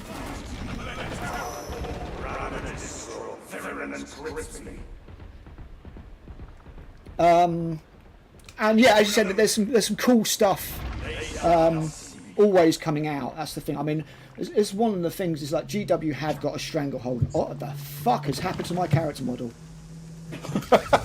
Jesus Christ! I put my cloak on, walked through the Tyranids like gas type stuff. Oh, the Stranglethorn. Yeah, and well, you'll see it back when you watch the stream later, which obviously you're going to do. You'll see that my character model went a little bit weird. But no, there's some really good stuff out there. But unfortunately, because GW have got the stranglehold on the market, it's just a lot of them just don't get. Again, it tends to be the older people who've kind of got a bit sick of GW who check those kind of things out. Yeah, I mean, a lot of the people, whenever you say you don't like Primaris or something, you'll always get a lot of bite back from people who are like, well, you know, they're really good, I don't know what your problem is, they're better proportion, blah, blah, blah. And you're like, yeah, I've been into this for about 30 years. Yeah. Wait until you reach that point and they change all the things you love. You'll get to where we are. Yeah, well, the way I think of it is it's like that scene in Spaced where you've got Hooray, Armory Data. Simon Pegg saying, "Oh, it's all just a toy to you. You weren't there. You weren't there when it was good. In the you beginning. weren't there when it was in the beginning." Yeah, I kind of feel like it's like that, you know, because that is kind of how it was. But you know, I mean, at the end of the day, GW is going to evolve, and the good news is for people that do move on from GW, there are options, and that is a cool thing. You know? That is good. And as I say, it's mostly ex-GW people that go on and make these things for other people. So you've got options. Well, that and you know, if there is an edition of 40k you and your friends really like, you can get hold of it. It's on eBay. 100%. It's all there. It's all. I mean, there. I've got every single rulebook they've ever put out for 40k. Yeah, same. A version of every edition. And I really fancy playing Badab War at some point, and we're probably going to do that with 7th edition rules. Yeah. Nice. Yeah, no, absolutely nothing wrong with doing that at all. At the end of the day, the game is a framework. You can. Yeah, I've always said that. You can modify it as you want. You can change what you want. It's your hobby. Yeah, GW's a group of groups. GW's IP. It's working. Your hobby. You know, if you want to do a order of custodies that never accepted any females, even 10,000 years ago, it's up to you. It's your hobby. Do Controversial. you know, if you get people It's going worth around putting putting out My as Little well. Pony heads on Space Marines, then you can do whatever. Space Marines on My Little Ponies, and you can do whatever the fuck you want. You know. Or Guardian Relic. It's very worth pointing out that every edition of 40k has been slightly tonally different. Yeah. Yeah. Like 4th edition was actually fairly. If you look at the art that was coming out around about 4th edition, it's very gritty, very almost realistic in whatever 40k can be for realism. Yeah. It's quite realistic, quite gritty. Then 5th edition brings in the whole, you know, forts are being developed with the Golden Throne. The Emperor is now on. You know, things are starting to fall apart seriously. Time of ending, isn't it? I think it was called. Yeah, 7th edition kind of brings almost an apocalyptic feel with the fact you can play like massive games with you know, the like unbound lists and things like that. And then 8th edition is Sesame Street with power armor. You was building up to that, weren't you? I wasn't. They were. Yeah. I mean, what was the Imperial Fist character they did come out? The one with the ridiculous power fist. Oh, Tor Gagadon or something. Why couldn't we have had Lysander, like the model everyone liked? Yeah. Because they weren't ready to do Terminators, I guess. Well, Lysander was a legacy model. He started out as a sergeant.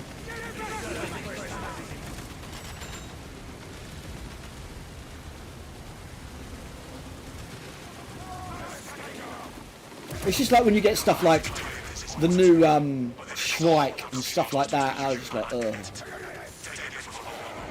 That's not good.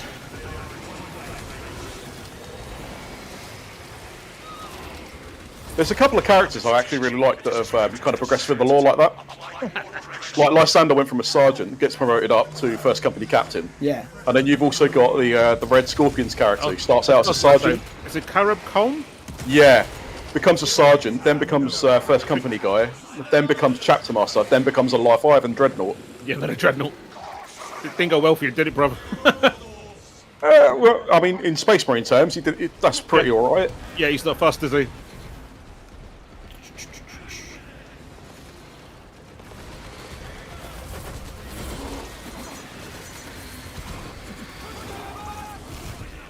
Shame you can't friendly fire the guardsman. Heresy. Proper flesh terror. Lose your shit and chainsaw them all. Huh. Usually we end up with oncoming from the other side as well. Looks like they're all from over there this time.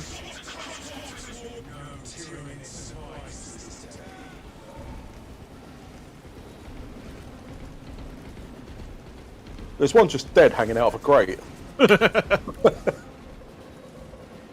Oh, there goes the high tyrant. Oh good, just in time for me to be out of ammo. Not yet. It's right, and blow him up. Well, not directly. Yeah.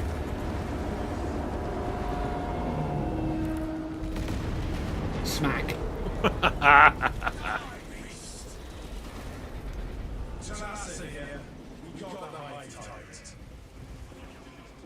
Is it though?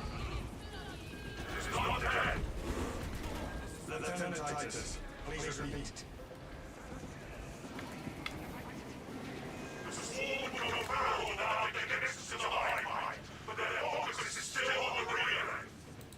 So you playing as elements of the campaign, but Yep. Yeah. oh, that's cool. Yeah, yeah, I like that. These are the side missions that Titus sends people on. Yeah, I remember thinking in the campaign, oh, it's a bit weird you can't take out the Hive Tyrant. They keep talking about him, and this is actually it. Yeah, you just end up with like a Neurothrope instead, an overwatched that's- Neurothrope. But you are going to see a closer up Hive Tyrant now because it's not dead. No. Go and finish Oh, your job. It is missing an arm, and it's got two big spars of metal through it. Luckily for us. But yeah. Oh, it's been working out. Ah, Stims. Don't mind if I do. Well, that was Gene Seed for a minute. I was like, finally. We've not seen Gene Seed in any of these operations, have we? Nah, it's lurking around somewhere. Is Gene C the currency in this or something? No, it's like a little white case, and you pick it up, and you have to take it to the end of the mission without hitting the deck. Because if you get incapacitated, you lose it, and it gives you a chunk of bonus XP at the end. Oh, okay. I'm surprised Apothecary isn't a class in this. Apparently, they're going to add him in. Yeah. But look, enough people said, so they're seriously considering adding him in at a later point. You could do all sorts of stuff with that. I mean, a Librarian wouldn't be a stretch. Yeah, Tech Librarian would be Marine, great. Tech Marine dropping tarantula turrets and stuff. I'd be very happy with that. Personally, I'd just be happy with a Terminator. Well, didn't the original game had Dreadnoughts and Terminators in multiplayer, didn't it? It Multiplayer mode? didn't have Terminators, but it did have Dreadnought. Mission Dreadnought was really cool. Yeah. Especially if you've got the Chaos one with the autocannon. Ah, You just- Gene Seed. Yeah, Carl, this is it. It's quite late on in the game. It's quite handy. Yeah. Oh, okay, yeah, I see what you mean. All yours. Yeah. I'll see what I can do with that. Cole, Right. take the relic that I dropped. There's an I'm armor. too much of a liability to have that. It'll let you self-res. There's an Oh, armor, cool, thank you. armor Definitely boost need here that. for anybody who needs it. But yeah, I might take that. If we come across any bolt shells, I'll be happy with those. We'll find some in a mo. Green boxes. Smash them up. There you go. As requested.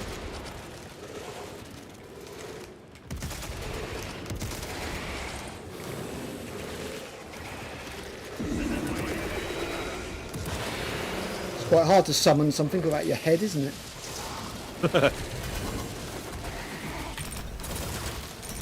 There's ammo back there, Carl, if you needed it. How far back was it? Just by the wall here. Yeah, it's not. Oh, fun. cool, thank you. Oh, I see, yep.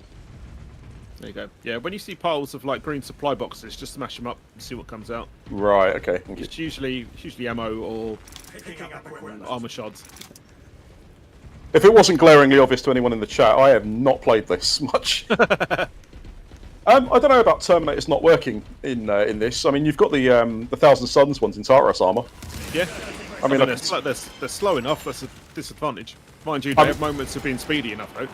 yeah, I've seen when they charge They actually. can move when they Yeah. want to. I suspect that's, Teleporting helps them as well. You wouldn't be able to teleport, obviously. So Yeah, I mean, drawback. They'd have to have like significant drawbacks to make them like balanced in, I suppose. yeah.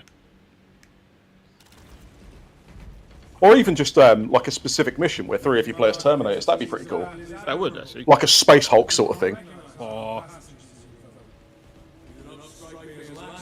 yeah, I mean, I was wondering if they might add Gene Stealers to this as an extra enemy. So entirely within the realms. And on the roadmap, it does say that there's new enemies incoming. it does. So, I mean, even the new Bio and Pyrovores wouldn't be a stretch. I mean, they'd pretty much share a model. They do. You're right. Yeah.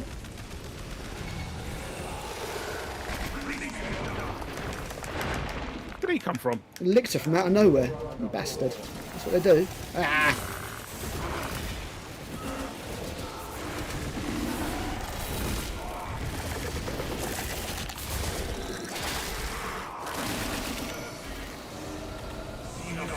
Lictors, also much more agreeable without their face.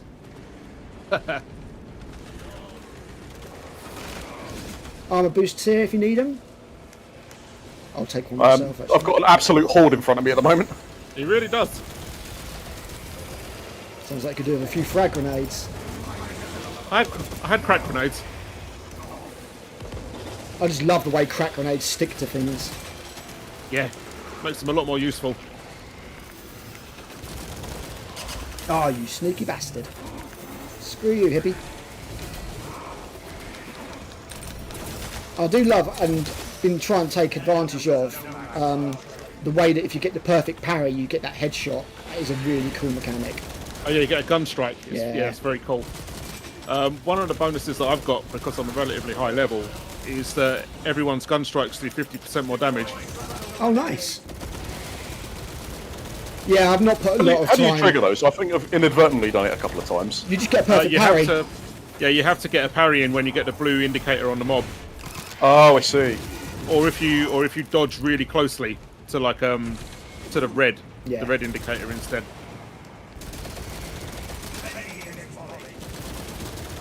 It'd be really handy if they told us that you can shoot these pods. I know. I mean, Terminator's giving. Sorry, I'm responding to the guy in the chat. Terminator's giving drawbacks. I mean, their drawbacks don't necessarily mean that they're weaker. I suppose it would be things like they're slower, less agile, that sort of Yeah, thing. you'd have to make them quite slow to turn and maybe No more, dodge. no dodge at all. Maybe more prone to being able to like flank them and stuff like that. Because otherwise, Yeah. you're just going to have too much of a bit of a tank walking around. So I can see the point, but I think it No, could don't be just say done. it, Carl. Whether or not they do it, I don't know. You said. I knew. Yeah, I was gonna. When I said, I was like, "Come on, Matt, don't let me down. Don't let me down." Never. Such a cool bit. Yeah, it's cool. We'll have to wait and see. So far, the development team for this have improved me. So, you know, Impressed you, Yeah. mean? yeah, I don't know. mate. I tell you what, I think they've improved him as well. I've just messaged. We can Kirsty- rebuild him. I've just messaged Kirsty saying, please bring me some food. I'm getting really lightheaded from drinking all this fucking Rockstar. Getting weak. Getting weak. Wasting away in this blistering heat. Yeah, something like that. I'll put the fan on. Fantastic advert. That's what I get for having my gaming setup and my YouTube recording setup right next to the snake tank. Like, you're cooking me alive, you bastards. Yeah, that's a good idea. The USA Libertarians said they could let you teleport a Terminator in, like a cooldown. That'd be pretty cool, I think. Yeah, that'd be good. Yeah, like a shock strike type thing. Grenade here. Shock, crack. I just used 2 on that big mob that we had, so I might grab them. There's a stim pack here. I'm good. I might grab that as well. You should probably take that card. Have you seen your health, mate? Yeah, it's fine. I'm too hard to die. That's fine. You guys have it. I'm kind of along for the ride at the moment, like, rather than actually being generally useful. I know the feeling. Yes. We've reversed our roles.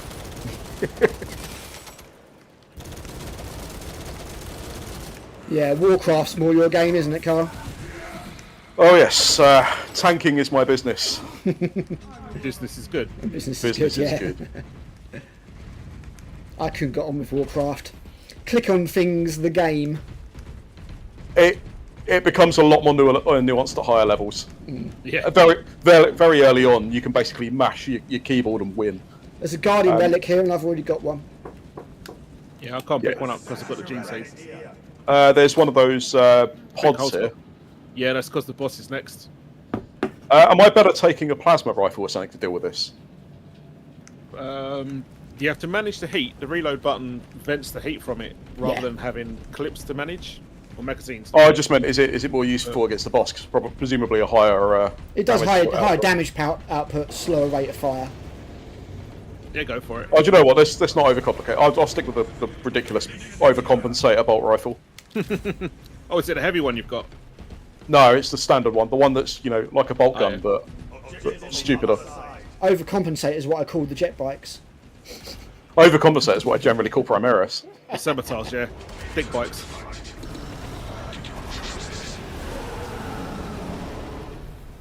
Looking forward to this. Why did I bring a power fist? Oh, cheers, mate. Thank you. They are surprisingly fast. Yeah.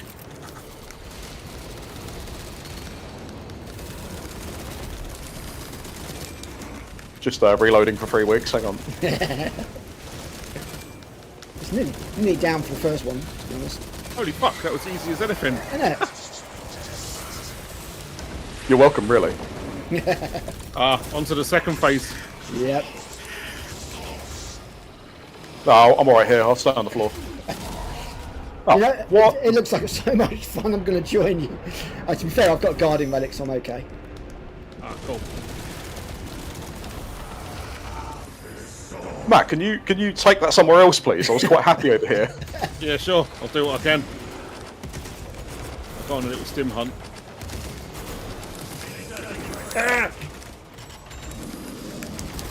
I'm gonna acrobatics away. It looks so un-Space Marine like. Just doing combat rolls all over the place. It And reminds me of Galaxy Quest with what's his name? Just doing constant combat rolls. Commander, oh, help me out. Was it Taggart? No, it's not Taggart. Is it? Okay. Jim the Destroyer. Fucking love Galaxy Quest, and not just because Sigourney Weaver's like showing her tits off for most of it. These days, it's more like Grandma Weaver. To be fair, yeah, she's got to be 70 something by now. But she's been in stuff that's kind of influenced our lives largely. Massively, yeah, massively. Ghostbusters, Alien, the lot.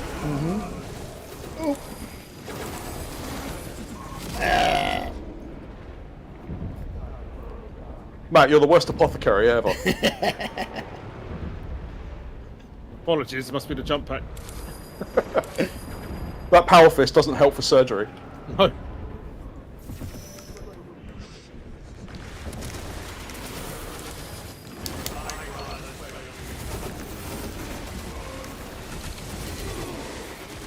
Did I just parry a hive tyrant? I did. I just fucking parried and got a gun strike on a hive tyrant.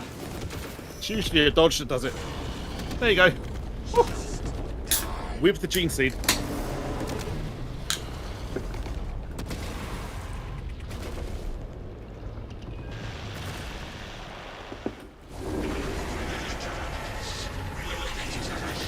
You know, I think that's the first time I've played that we've ever got to the end of the gym, Steve. You're welcome.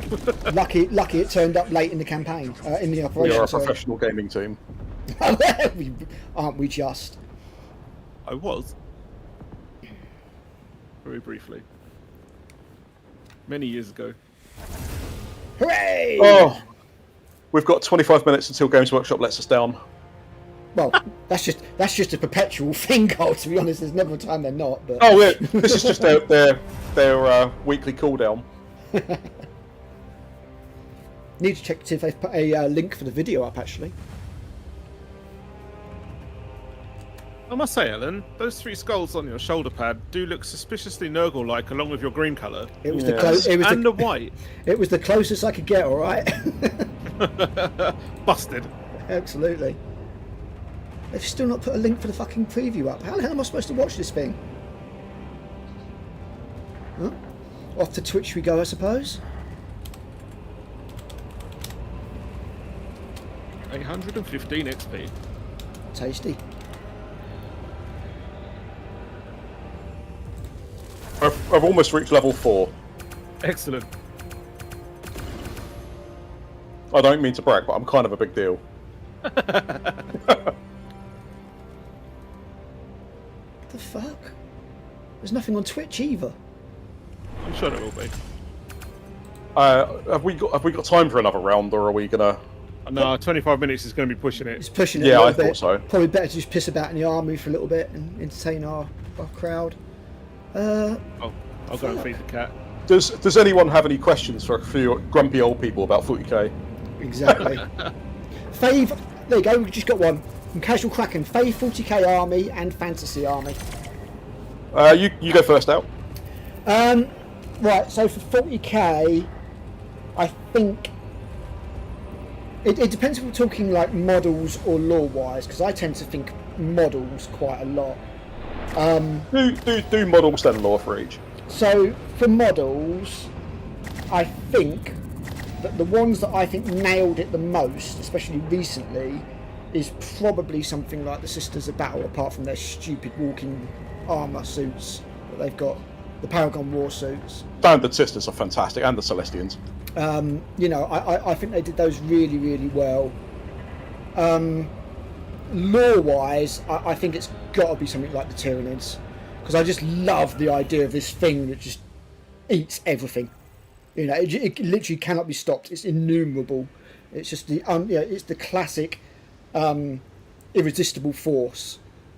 Either that, or maybe something like Genius of the Occult, because I really like the idea of this insidious, infiltrating, sort of Lovecraftian horror. So those would be mine for that.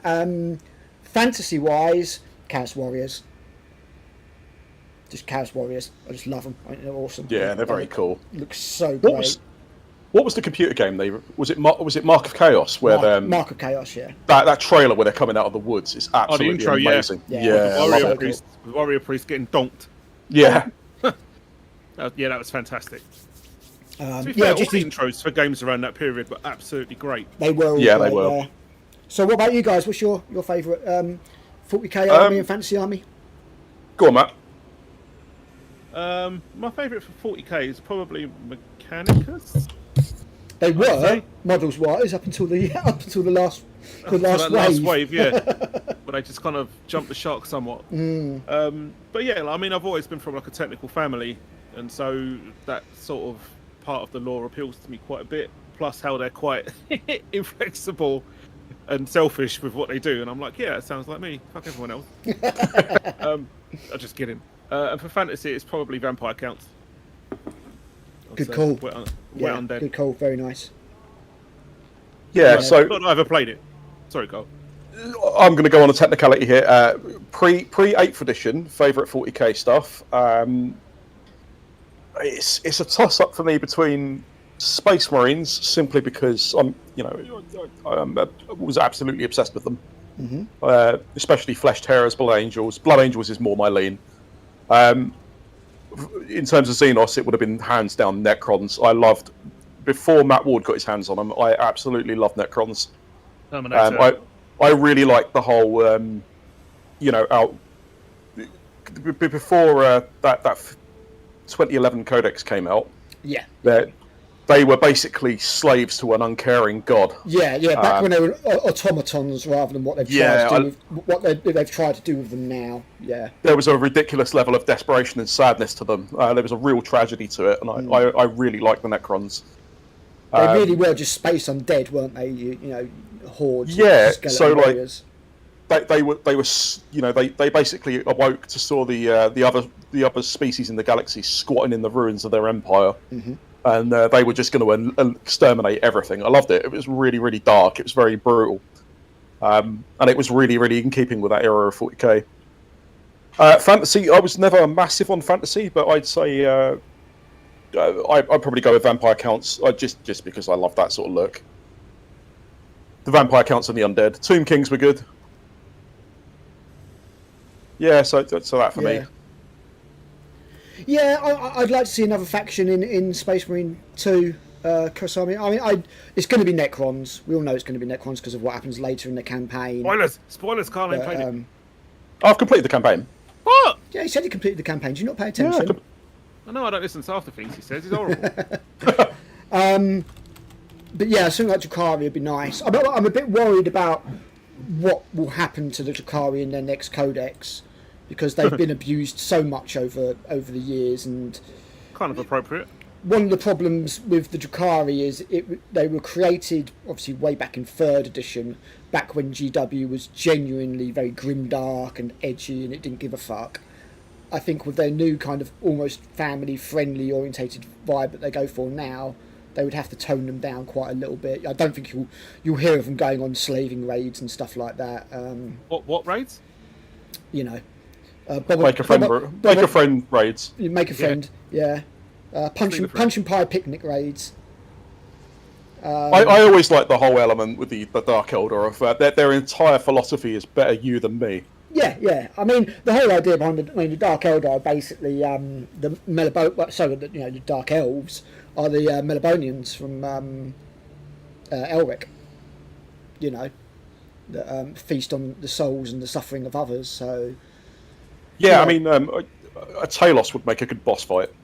Yeah, that'd be cool. Yeah, I mean, it does annoy me that there's not more high quality AAA games like this, and what we do get is just constant mobile games, which, as we said in the last chapter, they've got their place. But I'd like to see more of this with different races. Yeah, definitely. I think Tower there's so much scope. Yeah, Tower would be great. Fire Warrior was actually surprisingly fun, to be honest. Fire Warrior was good. Yeah, I'd like to see a remaster of it. I said, I will say, to date, Fire Warrior is one of the few games that actually shows what a bolt gun actually does, like how good a bolt gun is when it fires. Yeah, wrecks you. Yeah. Yeah, I mean, the bolt guns in a lot of games tend to be. Dawn of War is really bad for this. Like it shows them as basically submachine guns, and a bolter is a rocket-propelled grenade launcher. Yes, they fire more like automatic shotguns, like not an SMG. No. Yeah, and it's a two-stage detonating warhead. Each one fires. Then each bolt is supposed to be handcrafted. You don't just spit them out of a machine gun. No, that was the only thing that was wrong with that Astartes animation, which was awesome. It's fantastic work, especially just for one guy. But then he was like brrrap, with bolt guns, and I was just like, oh, no. Kind of felt like they were carrying auto guns. Yeah. Yeah, exactly. They got it all wrong. One thing I will say, Space Marine 2 does really, really well is conveying like the weight of a Space Marine. Yeah. Like when you barrel through things, like humans, just explode them. Don't need to hit them, just run through them and start. splatters them up. But like, yeah, going back to like towering computer games, there was an old computer game called Terra Nova. I think it was Strike Force Centauri, and it was fantastic. Where you had like a team of dudes in like in basically combat suits with like jetpacks, and there was like a beam laser on one arm and something else on the other, and you controlled like the leader of the unit. So you had the main screen, and then above you were 4 smaller screens to show what the rest of your unit were doing, and you'd give them orders and stuff like that. And I'm just like, why has no one done that with the TOW? Like stealth suits and battle suits, it just lends itself to it. It's begging to be done. There's so much capacity for it, and with GW's obvious impetus on licensed stuff and the success of Space Marine 2, I'm hoping that we will get more stuff like that in the future. Yeah, it's because bonkers. there's so much range to be, to be done. It really is. Yeah, it's like any developers that are listening. Look, I don't want any money off you. For pitching my idea. Just do it and do a damn good job, please. Did I read correctly that the Saber Interactive CEO was basically saying, look, he's perfectly happy with making a game just to be good, rather than fitting any nonsense into it. He said he just wants it to be fun, simple as that, which is very refreshing. Very refreshing. I've got to say, mission accomplished, mate. Like, I'm not a Primaris fan, and I've still managed to really enjoy this. Yeah, same. Absolutely. I think it's a solid game. I think the campaign sticks around for just about long enough. It doesn't overstay its welcome. There's lots of really cool moments. I do prefer the combat from the first game, I think, but after getting used to it, I don't have any real problems with this. It's just, I don't know, maybe I've not played enough of this. Maybe the first one just hit me different because it was 12 years ago and it was the first time we'd had anything, like that. I quite like Titus's companions, like his other 2 Marines in his squad as well. They're both like well-rounded characters that have flaws and that they're they come across as Space Marines. They're cool guys. Talking about that, it's great when Karos, I think his name is, goes up a bit Chiron. mental. Chiron, that's it.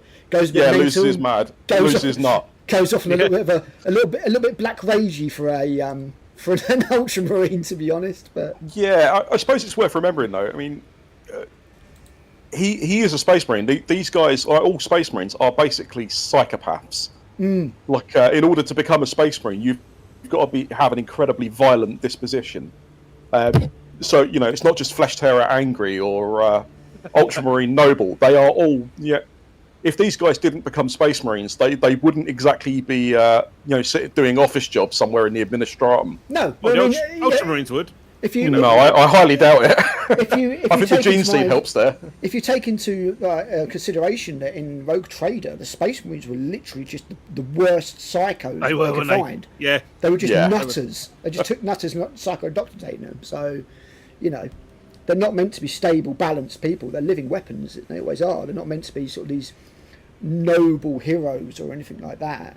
They are designed to kill in the name of the Emperor. So, the Salamander's obviously got a little bit more of the humanity side of things. But here we go. So the preview's finally gone up.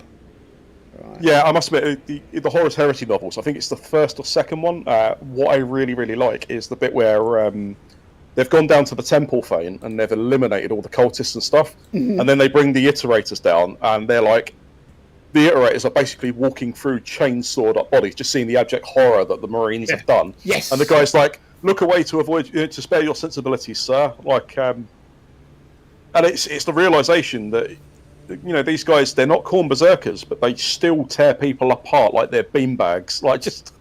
Yeah, we're talking about that Army. A Space Marine is a nutter. How the hell did Chiron see his people get massacred by the word bearers?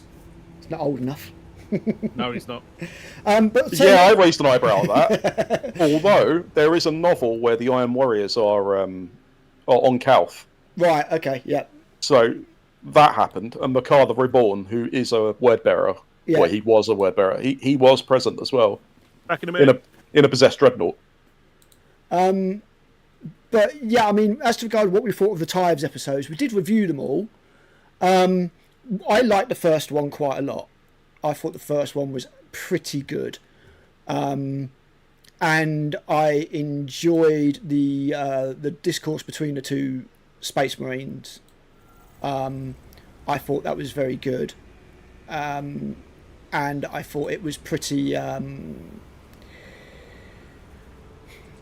pretty evocative and pretty standard for the two chapters. You know, the salamander was kind of like, you know, we need to help these people. And you had the ultramarine, who's all about the mission, all about the theatrical, and the theoretical and the practical. But the second one, obviously, the main thing about the second one everyone went on about was the female custodies, which I'm just kind of over. I didn't think it was awfully done, but I'm like, you do what you want with 40k, mess up 40k, just leave the heresy alone. But they had to turn around and say they've always been there, so I was just like, that's just a lazy retcon. But the actual episode, I thought it was alright. That was my problem with it, really. Like, just that they've always been there. They haven't. That's the part I have a problem with. Stop, like, change, like revisionist history sort of thing. Yeah, exactly. Yeah, I don't like that. Like, if you want to say 40k, we now have female custodians, all right, fine, do what you want. It doesn't make any difference to me. I just don't like them retconning things. Yeah. And then lying about it. It's just really lazy, isn't it? So I think that's the thing that bothered me. I never liked the fact that the custodies went from 300 strong to suddenly 10,000. Yeah. I get that. I mean, I just kind of like. I just kind of feel like there's better ways to do it, and what they did ended up antagonising the audience. You know, the people that you should be kind of not pissing off. And for me, that's one of the things of a company. You know, when people use words like woke and stuff like that, I don't necessarily think that representation and all that kind of stuff is woke. It can be. No, not at all. I don't think it is. I think it's fair to have people represented and everything like that. What I do find is quite woke is when people, when companies start antagonising their audience, blaming them all the time, calling them racist ahead of time and all that kind of stuff, you know. Kind of like Disney's doing at the moment. Their go-to thing is just blame the audience if something fails. And I don't think GW is there at the moment. I think there's quite possibly a few people there that think that way, but there's nothing... Yeah, exactly. There's nothing even slightly, you know... This is one of the most masculine, macho, kick-ass games that I've ever played. You know, there's nothing about it. And at the end of the day, GW had to approve this. So... Well, all three Space Marines in the main story are ethnically different, and no one has a problem with it. And why would they? Like, it's completely fine. Yeah, why? I mean, it doesn't. You know, it's not like it informs their personality. It's not like you've got Chiron going around going, oh, the man always trying to put me down. You know what I mean? They're just three Space Marines. That's all you need to care about. It's 40,000 years in the future. Yeah. If the only racism that matters there is alien xeno racism, basically. So I tell you the only racial thing I looked at in the whole of Space Marine 2 and noticed was when I saw the Cadians had purple irises, and I thought that's fucking cool. That's a nice little nod to what the fact that they do. That can be brought up and referenced. They do, yeah.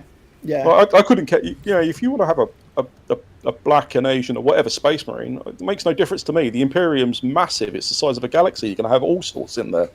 The galaxy is by nature a diverse place, and I don't see it's only going to have got more diverse as as things have gone on, isn't it? End of the day. Yeah, well, there's going to be all kinds of things. That you've got mutants. Humanity and stuff encounters like that that changes now. them. So. I'm perfectly happy with you could have any colour Space Marine, makes no difference to me. It's completely fine. Yeah. And if that's an issue for you, I would contend you probably have bigger things to worry about in life. One thing that does bother me sometimes is the fact that because Warhammer 40,000 is a inherently conservative setting and stuff like that. That people associate that with, basically saying, oh, everybody who plays it is a fascist and stuff like that.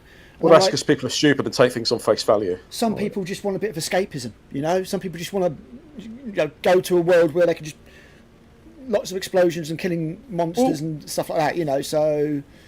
The Imperium is a fascist state. It's the worst possible outcome for humanity. Yeah, but it's necessary, isn't it? It's also... it's also a game. It's a fantasy setting. Yes. You don't have to.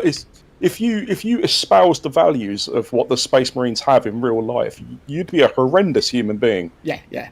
But it's completely fine. You know, they're toys. You get them out of the box. You have a little play with them. You enter a little fantasy world for a while. It's not real life. No, You know, it's not determining who you are or what you think about them.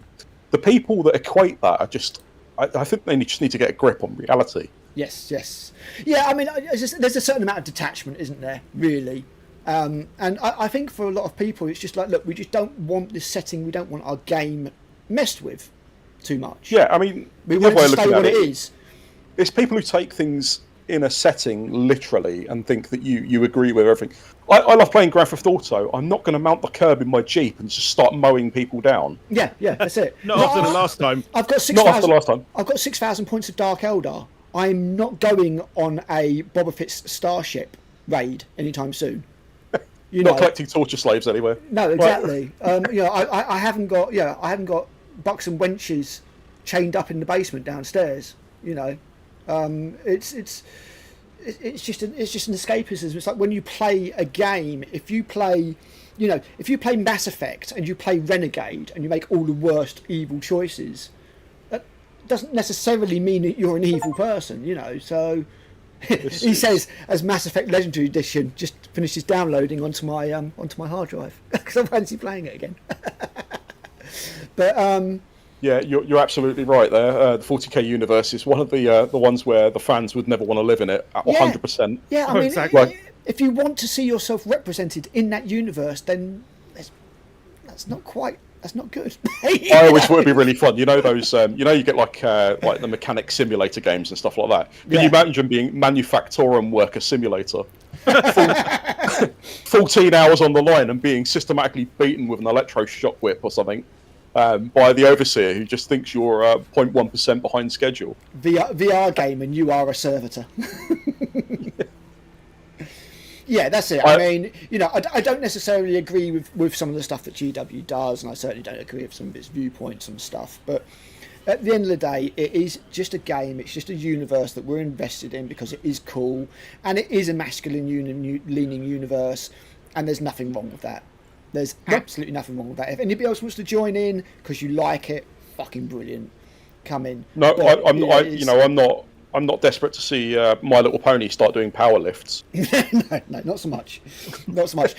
Again, in your own army, if you want to do that, that's fine. And I get to comment on that as I wish to because of freedom of speech, and you get to make that army the way you do because you have the freedom of expression. But I don't want that in the universe. I just don't want it. I don't want that in the universe. But, your models, you buy them, you paint them however the fuck you want. Provided you're not, I don't know, slapping bloody, Reich sort of symbolism and stuff all over it. And then again, I do have to query you, and I'm like, dude, maybe not. But freedom of expression aside, that's fine. I mean, we are along. I've seen some horror shows when I worked at GW. I remember a guy who had a Slaneshi army, and he didn't have minotaurs; he had penitors. And they didn't have hands. And I'll leave it there. I'll leave it there and just say that he used a lot of PVA glue in his creations. But I mean, as I say, it's your choice. But there are always going to be things like boundaries of good taste and what's acceptable. But I don't believe in compelled speech. I do believe in freedom of speech. I'm very, very passionate about it. And people just need to start being able to debate and talk about things sensibly rather than just turn around and go, you're a bigot because you don't agree with me, which is what happens. Yeah, I mean, you've got a lot of these types who, they'll intentionally paint their army as something provocative, be it the latest political trend or the latest fascist trend or anti-fascist. At the moment I see any of it, anything that's not, anything that is, I think is deliberately done to make a statement, I just, I'm good. I don't need to play you. I can play someone else. I don't need it. Like, I don't care. If you want to paint your Space Marines in rainbow colours, that's fine. do what you want. They're your models. But thing is- I'm under no obligation. If you put swastikas on your models, they're your models. I'm under no obligation to play with those either. Like I'm just not interested in any of it. It's only going to happen more as GW gets more popular. You know, as GW gets more popular, you get more people involved. Turning it into a becomes political more tool, mainstream. So people are going to use it as a battleground. They're going to be like, look, this is a big IP. I can use this to get a message across a platform. We've seen it happen with Star Wars. We've seen it happen with Star Trek. I'm hoping it doesn't happen 40k, but we'll have to wait and see. But at the end of the day, as I say, it's your hobby. You own it. You know, you own your models. You can modify your game. The only thing that GW owns is the IP. And at the end of the day, they're in control of it. So it's as simple as that. You're either along for the ride or you make the hobby your own way as you want. And as we all get older, maybe it is gonna be like that. We have actually got a question now. I think the stream is just about to start, so Yeah, I think I need to refresh mine. It's paused itself. I was going to say, I think mine's done the same. Refresh. There we go. Oh, great! A stupid mobile phone app, but. So, quick recap. What systems are we supposed to be seeing? 40k, Kill Team, Age of Sigmar, Legion Imperialis, and Underworlds. At least one of us is on the list. Sounds still alright, guys? Yeah, you sound fine to me. I think the heresy melee weapons was getting ahead of the fact there's going to be no heresy See stuff. where you are in the world, just put in the chat. That was it. To see what you're doing and where you are this weekend. Are you doing any Warhammer this weekend, Alex? I think I'm going to get Kill Team. Here we go. It's a good idea. Nick always but looks so you know what? We've got a uncomfortable. whole bunch of stuff to be showing you today. Indeed. Very He looks somewhat exciting guilty things, here, and to we be know honest. that's why you're here. Caught with his hand in the What cookie we've got jar. today, we've got quite a few bits. Yeah, we're going to give Oh you look, the Carl, first it's your scoop of favourite. Warhammer Underworlds. It's your We're gonna favourite be plush looking at toys down the Mortal front. Realms, some 40,000. My stream hasn't loaded yet. Hang on. And Legions Imperialis. Might be for the That's best. what we've told you about. But there's also going to be some stuff we It haven't just keeps told saying you about, preview so starting keep soon. your eyes open for that. Right, Should we so get hopefully started? you guys can Because the first thing we're see going to be this talking and go about is along. something I've Nick's been just said there'll be itching to talk other about stuff for other than months what's and been months and mentioned. months. So It's finally here. Take a look. new Underworlds. I said the rat would be from that.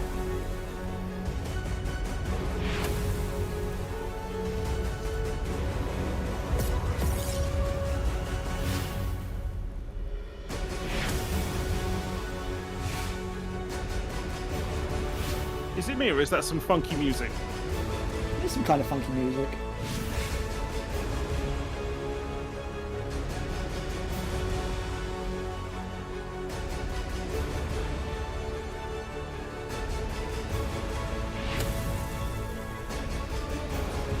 More enjoyable. Yeah, so you see, like I said, they've mixed it all up. It's a new edition.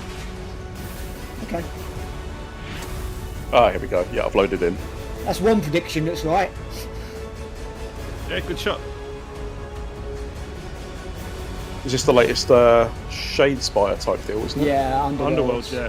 Underworlds, that's the crack. New edition, new rules, bit streamlined and stuff by the looks of things, which makes More sense because translucent dice. it had got very convoluted, as Hi I say, folks, for the last my one. name's Nick, and yep, you've just seen the new Warhammer Underworld's Ember Guard box.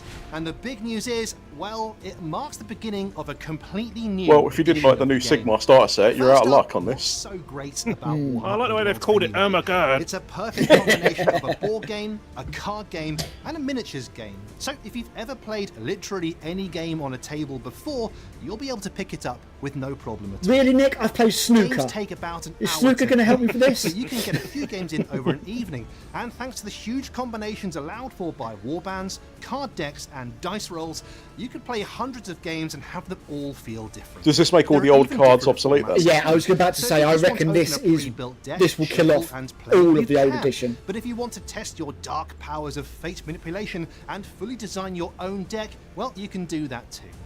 This edition of the game is a total reset. Yeah. Our rules Yeah. designers have taken the chance Total to reset. redesign the game from the bottom up to be the most balanced it's ever been, removing feels bad moments like bricked hands of cards you can't use, or having crits just dominate the game. And with its streamlined rulebook, it's also much simpler to learn. This means Ember Guard is the ideal starting point for people who are new to the game and battle-hardened veterans just like me. It's like a But fair what else size is new? rulebook. Well, gone are the 2 board setups, and in comes the single board, designed for both players to use. It's double-sided and can be placed just about any way you like, and crucially, models will have to engage with the opposing warband straight away, making games even more action-packed from the start. Yeah, Every warband Is that a rat now with a has bomb on its war back? scroll It card, is. detailing what makes them unique in the game, Quite like including that. some seriously cool special rules. Okay. Talking of cool-looking cards, the power, objective, and fighter cards have been updated with artwork being replaced by stunning miniature shots, meaning everything looks as good and shiny as Sigmarite plate armor. Not all factions in Underworlds play the game in the same way. I think the recommended Some warbands channels love are smashing their unique to opponents you apart, rather than... while others prefer Because the ones showing up for Alan are different to the You ones might showing up for prefer me. your warband to be a Oh, right, combination of okay. both, or maybe a warband Although to maybe he's split actually looking at tricks my up their stream, in sleeves. which case it would We've still be defined these as completely... strike. Yeah. Are you outing yourself with something And horrible there? finally, mastering, meaning you can easily pick up Not that I'm aware of. I style never of really play used and choose Twitch. a rival's deck to accompany it that you know will work great. That you'll admit to. The action Rob's at the moves top, to honest Emberguard, wargamer. the city in the realm of Akshi. He's a Mine are all local World of boy. Warcraft Brought channels. up to the Great Gnaw and are currently swarming the lands. But in the vast mines below Emberguard, huge quantities of Emberstone, the realm stone of Akshi, have been found, and warbands flock there to try and claim it. The Emberwatch are Stormcast Eternals, sent to the mines under Emberguard to protect the Emberstone at all costs. Stop saying I Ember. really like Its tunnel that path that Skaven, undead desperate to warband get they their did initially. clawed That was hands great. on I bought nice. that. Emberstone. Very It's nice. a proper yes. god. Yeah, I love him. Yeah, Of really cool course, models. more Most warbands of the will undead be have on been the pretty way, solid for this. so those mines Painted are going to mine. get pretty crowded. Oh, and one last thing. Speaking of warbands, if it's legal in organised play, you're going to be able to get it from Warhammer.com or your friendly local game store. It's as simple as that. So there we go. It's time for a new edition of a genuinely incredible game. New and prices Warhammer cost. Underworld's Emberguard is coming to a tabletop near you Well, soon. they were about 65 quid when they come out now, so... So the first one was about 35 quid, wasn't it, when it came out? 40 quid, I pretty think it cheap. was, yeah, 40 quid.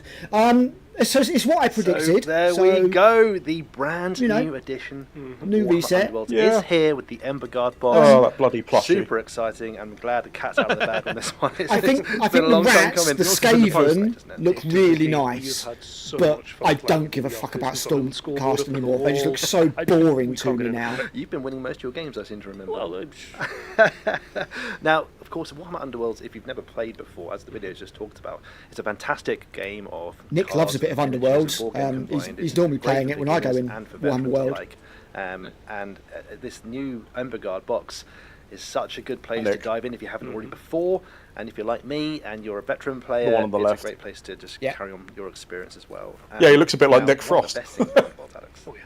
One of the best things. There's always He's put been a bit of chunk on. Ever since the start, there's always been some Haven't we great all? toy soldiers. Yeah, those Yeah. Skaven, those Skaven are And nice. This box is no exception. they are Up nice. on the screen now, I think we've Bit got your ratty. favourite We warband. do indeed. So this is Zicket's Tunnel Pack. Now, one of the best things, as you said, is the miniatures. And for Warhammer Underworlds, because you've got little warbands between sort of like 3 and 5 characters, you can tell a story with each individual one. You're not looking at a big squad. So 8. this is Zicket.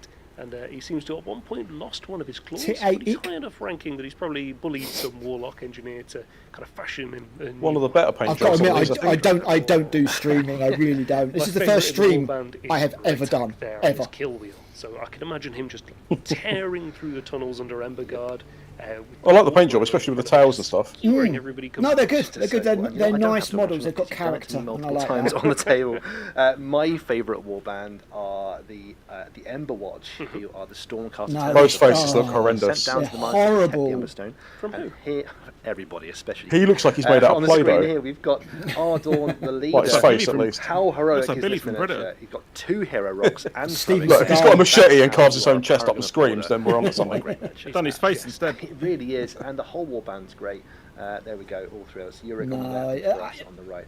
Those crossbows look What's stupid. Great about I'm this just done warband, with if you're Stormcast, a I painter, really is am. that they I just provide such don't a nice little care. project. A few models here or there. I, Not the, painting the, the fa- whole army, that they, is good they, fun, but I still it's think a they need to get project, hand sculptors and in these to do warband provide a faces. Great chance to do that. Like CAD, they just can't do it with CAD. They always look This is awful. your opportunity Well, to 30 sort of seems all right. collect wide as opposed to deep. Sorry? but Exactly When it comes that. to faces in Hey, 30k, they talking seem to of, do all right. talking Yeah, of they're mostly Underworld, help- what a hidden segue. behind masks. This is the new setting for Warhammer Underworld. Is the Indeed. Emberguard Mines. Tell us more. Yes, so Emberguard was one of the cities that was set up at the end. I think the 40k Gulliman's got to be one of the worst I've ever seen. However, it Oh, sits it's in horrific. adamantine Grandma chains, Gulliman. that mountain range. Yeah, And he looks like King it's sat Joffrey between from So Game good, of Thrones. so good that they decided to put it on the front So of when the Vermintide happened, and there was this the, massive explosion, new basically, Warhammer it is now universe sat on the border guidebook of that they just made. millions and millions of Skaven that are seeking to break through and get into action. Now, this city has been, well, let's not say abandoned, but it's Nice not artwork. in a good Yeah, I shape. look forward to seeing how the rules have been streamlined, because as I said, they had got a little bit over the top Surprisingly, in the last Skaven box would that I like to picked up. access this Only episode. Just a lot of literally- bloat. Only literally Like 6 Civic months everything they ago. love. To the stage where I was just like, look, this isn't a suspect game that we're me gonna and see an Kirsty awful lot would of be able to people coming easily here. play, because that's what I wanted. It was just something you That's can... for sure.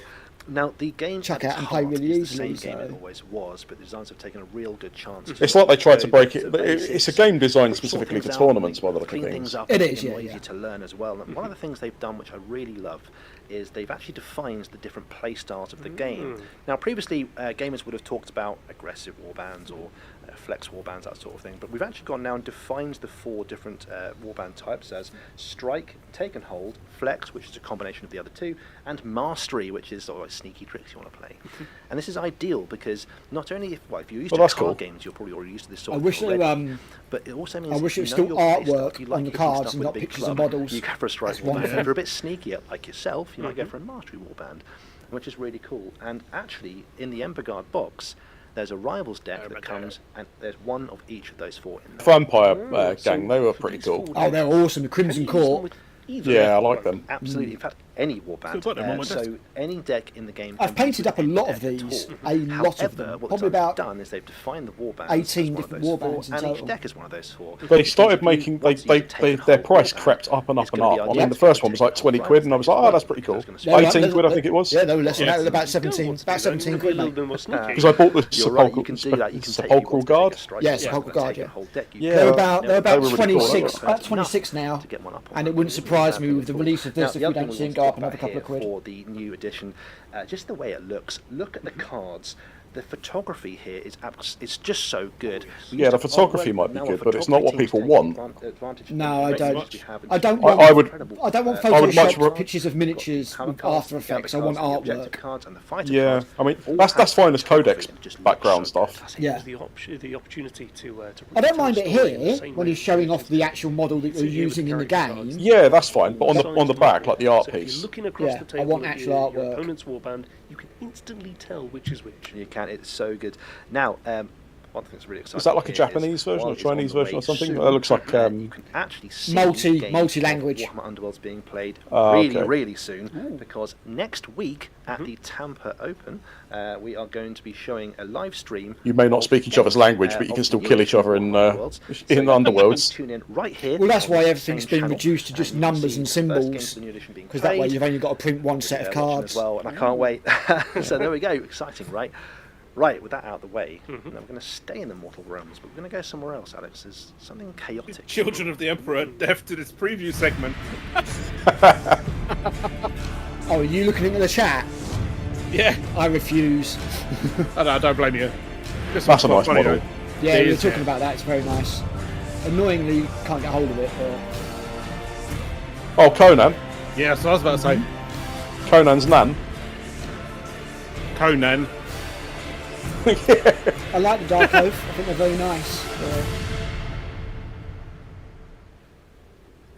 This is our Games Those Workshop slaves branded to Barbarian. darkness, getting their new Basically. battle tone. That's very exciting. Of course, we've already seen the Skaven battle tone drop. We know the Stormcast tones are on the way. Indeed. This is the third battle tone. Is that Slaves it for to Darkness, Aegis Sigmar? and leading the way. Is that fantastic? Nick, put the helmet on. miniature we've just seen there. So- Let's That's have it. more. We've not mentioned Is this, but Warcry we no have longer a little bit, thing? But it is Warhammer Day. Happy Warhammer Day, folks. Yes. No, And they as part recently of did Warhammer a, Day, we usually have a commemorative a little miniature, update for Warcry, I think, didn't this they? year's is Some Sarketh, new Bane rules? of Law.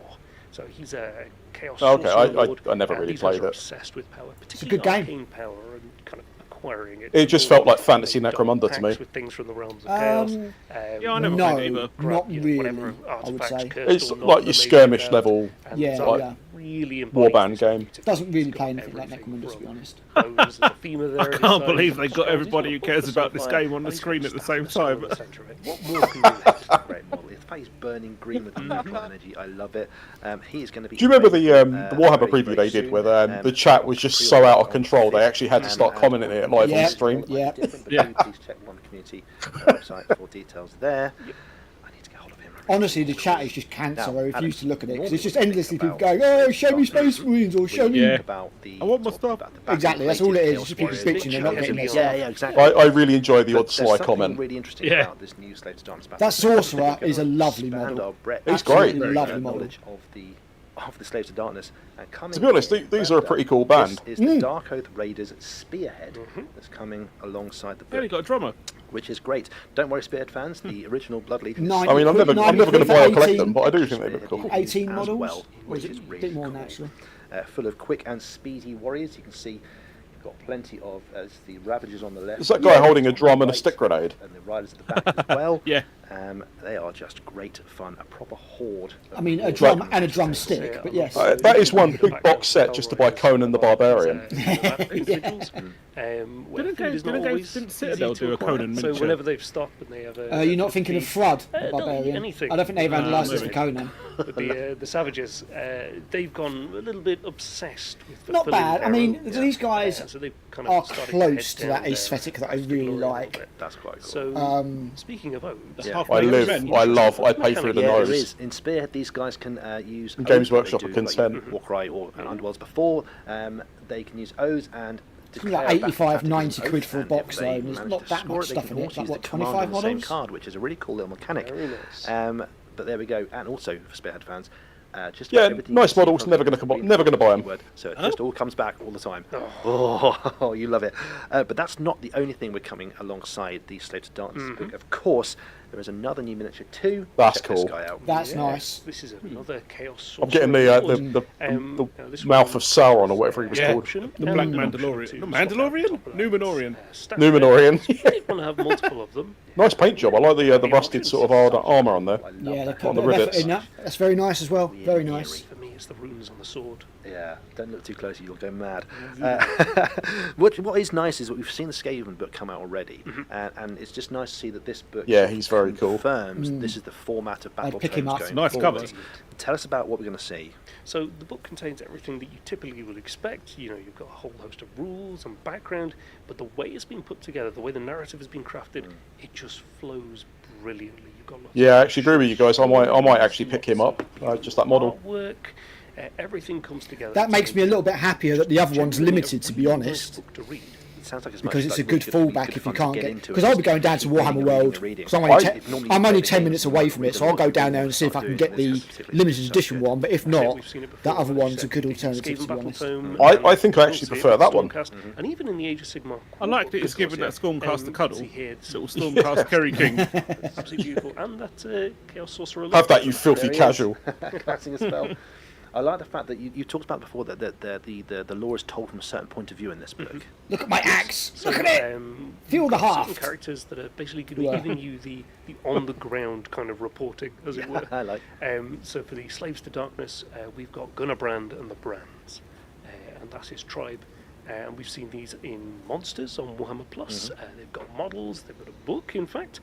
And basically, by using these characters, we give you kind of that personal. Quite like the artwork there as well. That's touch cool. to the story. Although how she is staying on that horse So is the quite Dark Folk frankly a themselves, mystery. as we've said, they're Very, not the very big strong armored chaps. thighs. These are the guys that Yeah. are the descendants of those that were left behind. That's why it's rearing up so much. She's squeezing too hard.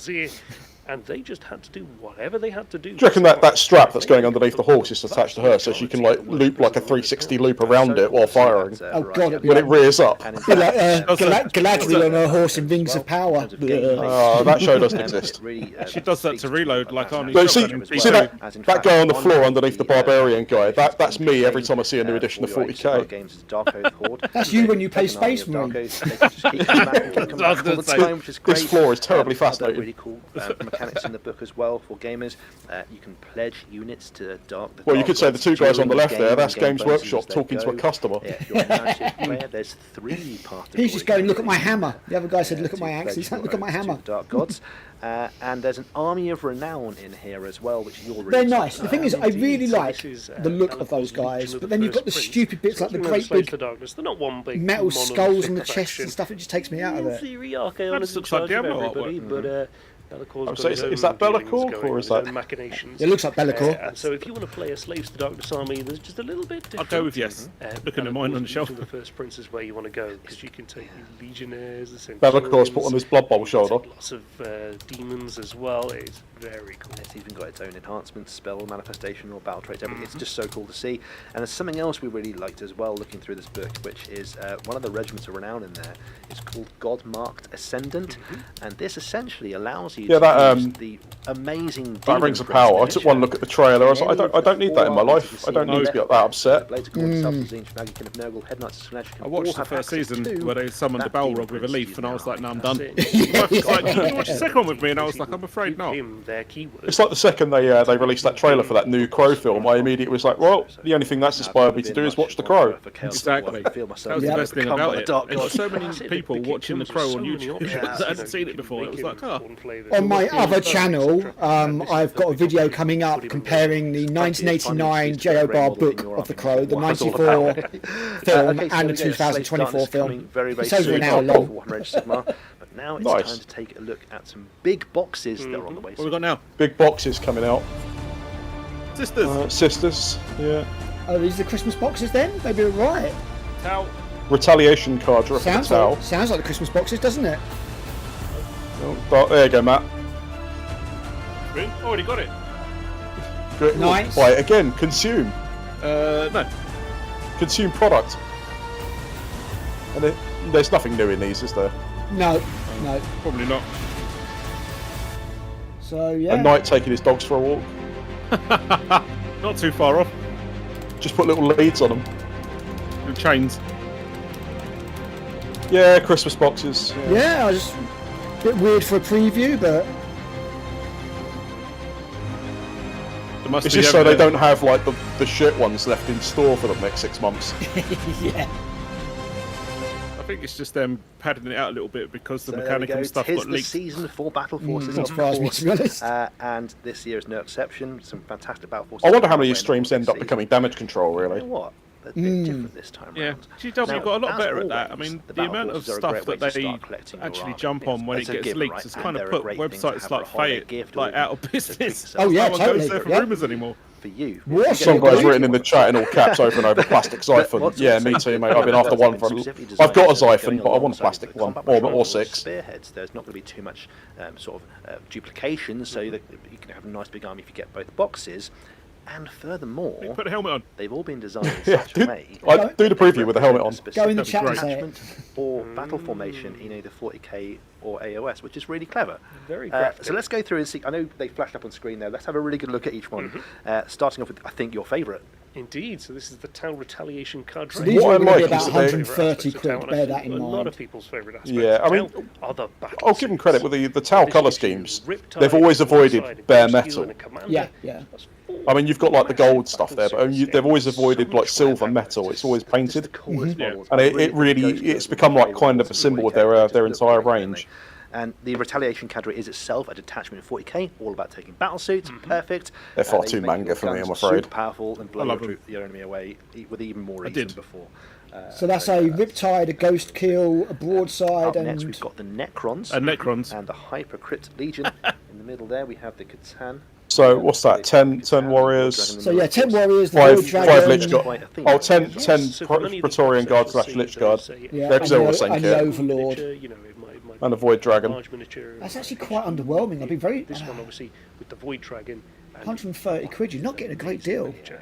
You're not Have you allowed to noticed get any they're more islands. really avoiding flyers now, aren't they? Yes, I've got a theory that they're going to be getting rid of Be a flyers. gift. It's kind of like a model you might not buy yourself, but someone's bought. Some of their better It's just models, Really, really it's a cool. shame. The Hypercrypt Legion. Yeah, itself, the Necron cross-up is attachment again incredible. allows you It to is, Yeah. I love it. phase your Dark models Eldar, out I'm with looking at the you. aiming to zip them Well, they've around got rid all of the over place, which is pilot really cool. and went Very over the Necron. canopy. And that's just a great box set. I really like Up that next, Void we've got Dragon the model. Adeptus I need to get Sororitas. one.